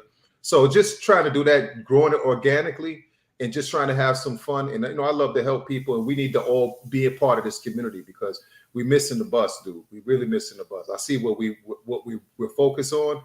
And that's why a lot of people are really ahead of us. We're going, when everybody else become multimillionaires, we still going to be playing around, and everybody at that point should be a millionaire. I'm telling you, because where inflation going and the way the money system is going right now, how easy it is to come up, there's no reason that you shouldn't be at this point on point and not making some serious money with the crypto, getting a serious return. Put your money there, man. Don't put your money in the bank. Leave them banks alone. They ain't giving you nothing. They ain't giving you nothing. Appreciate your Money Corner, man. I'm gonna tap into you. I'm gonna hit you. Monte, Fred, Blaze, man. Slide us out of here. Oh, matter of fact, wait. I always do this. I get excited. Off the conversation, I'm almost forgetting the plugs I gotta put in. Right. I got Kerry Davis. Pull me up. Shout out to God of Green Coat. I got Kerry Davis and Michael Hampton pulling up on me next week. Pull up on us next week. If you know the channel on Facebook, African Americans ain't African, you should know who that man is, Kerry Davis, Michael Hampton. Shout out to Michael Hampton because he's the one that actually plugged in the Kerry Davis part. So, next week, April 10th, Sunday, 9 o'clock, got them two guests pulling up on us with some sources. We gonna go into some things, dig. So pull up on us next week, Sunday. Be ready. After that, we got Tavis Sanders, you know what I'm saying? Pulling up was one of the book. That's a book that's been out for a minute. We're going to talk to him about that book. You know what I'm saying? I'm going to always plug in on the first of the month. The first of the month is the April, right? And then at the end of the month, we got Rhonda Johnson, you know what I'm saying? Our brother from the UK, Brother Odell, and Lee Cummins. Oh, the month is packed. We doing our thizzle. Tap into us. Thank y'all for tapping in. Subscribe to the channel. If you appreciate what we're doing, we got the Patreon shit going on with the book club and everything. You can subscribe to that. Go to yourthomasparty.com if you're interested. Appreciate you for tapping in. Wi-Fi Wednesdays is next time you see us on the live situation. Tap in Clubhouse, what it is. Appreciate y'all. Peace.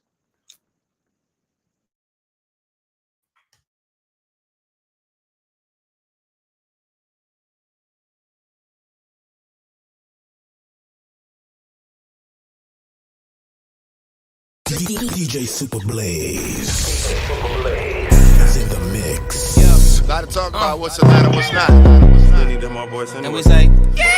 You wanna see what Atlanta is? You know what I mean? Reassurance. Too easy. Too easy. Pop your shit now. Gangsta Breezy. Game home, worldwide home, certified, gon' testify. Hold on. Where you going?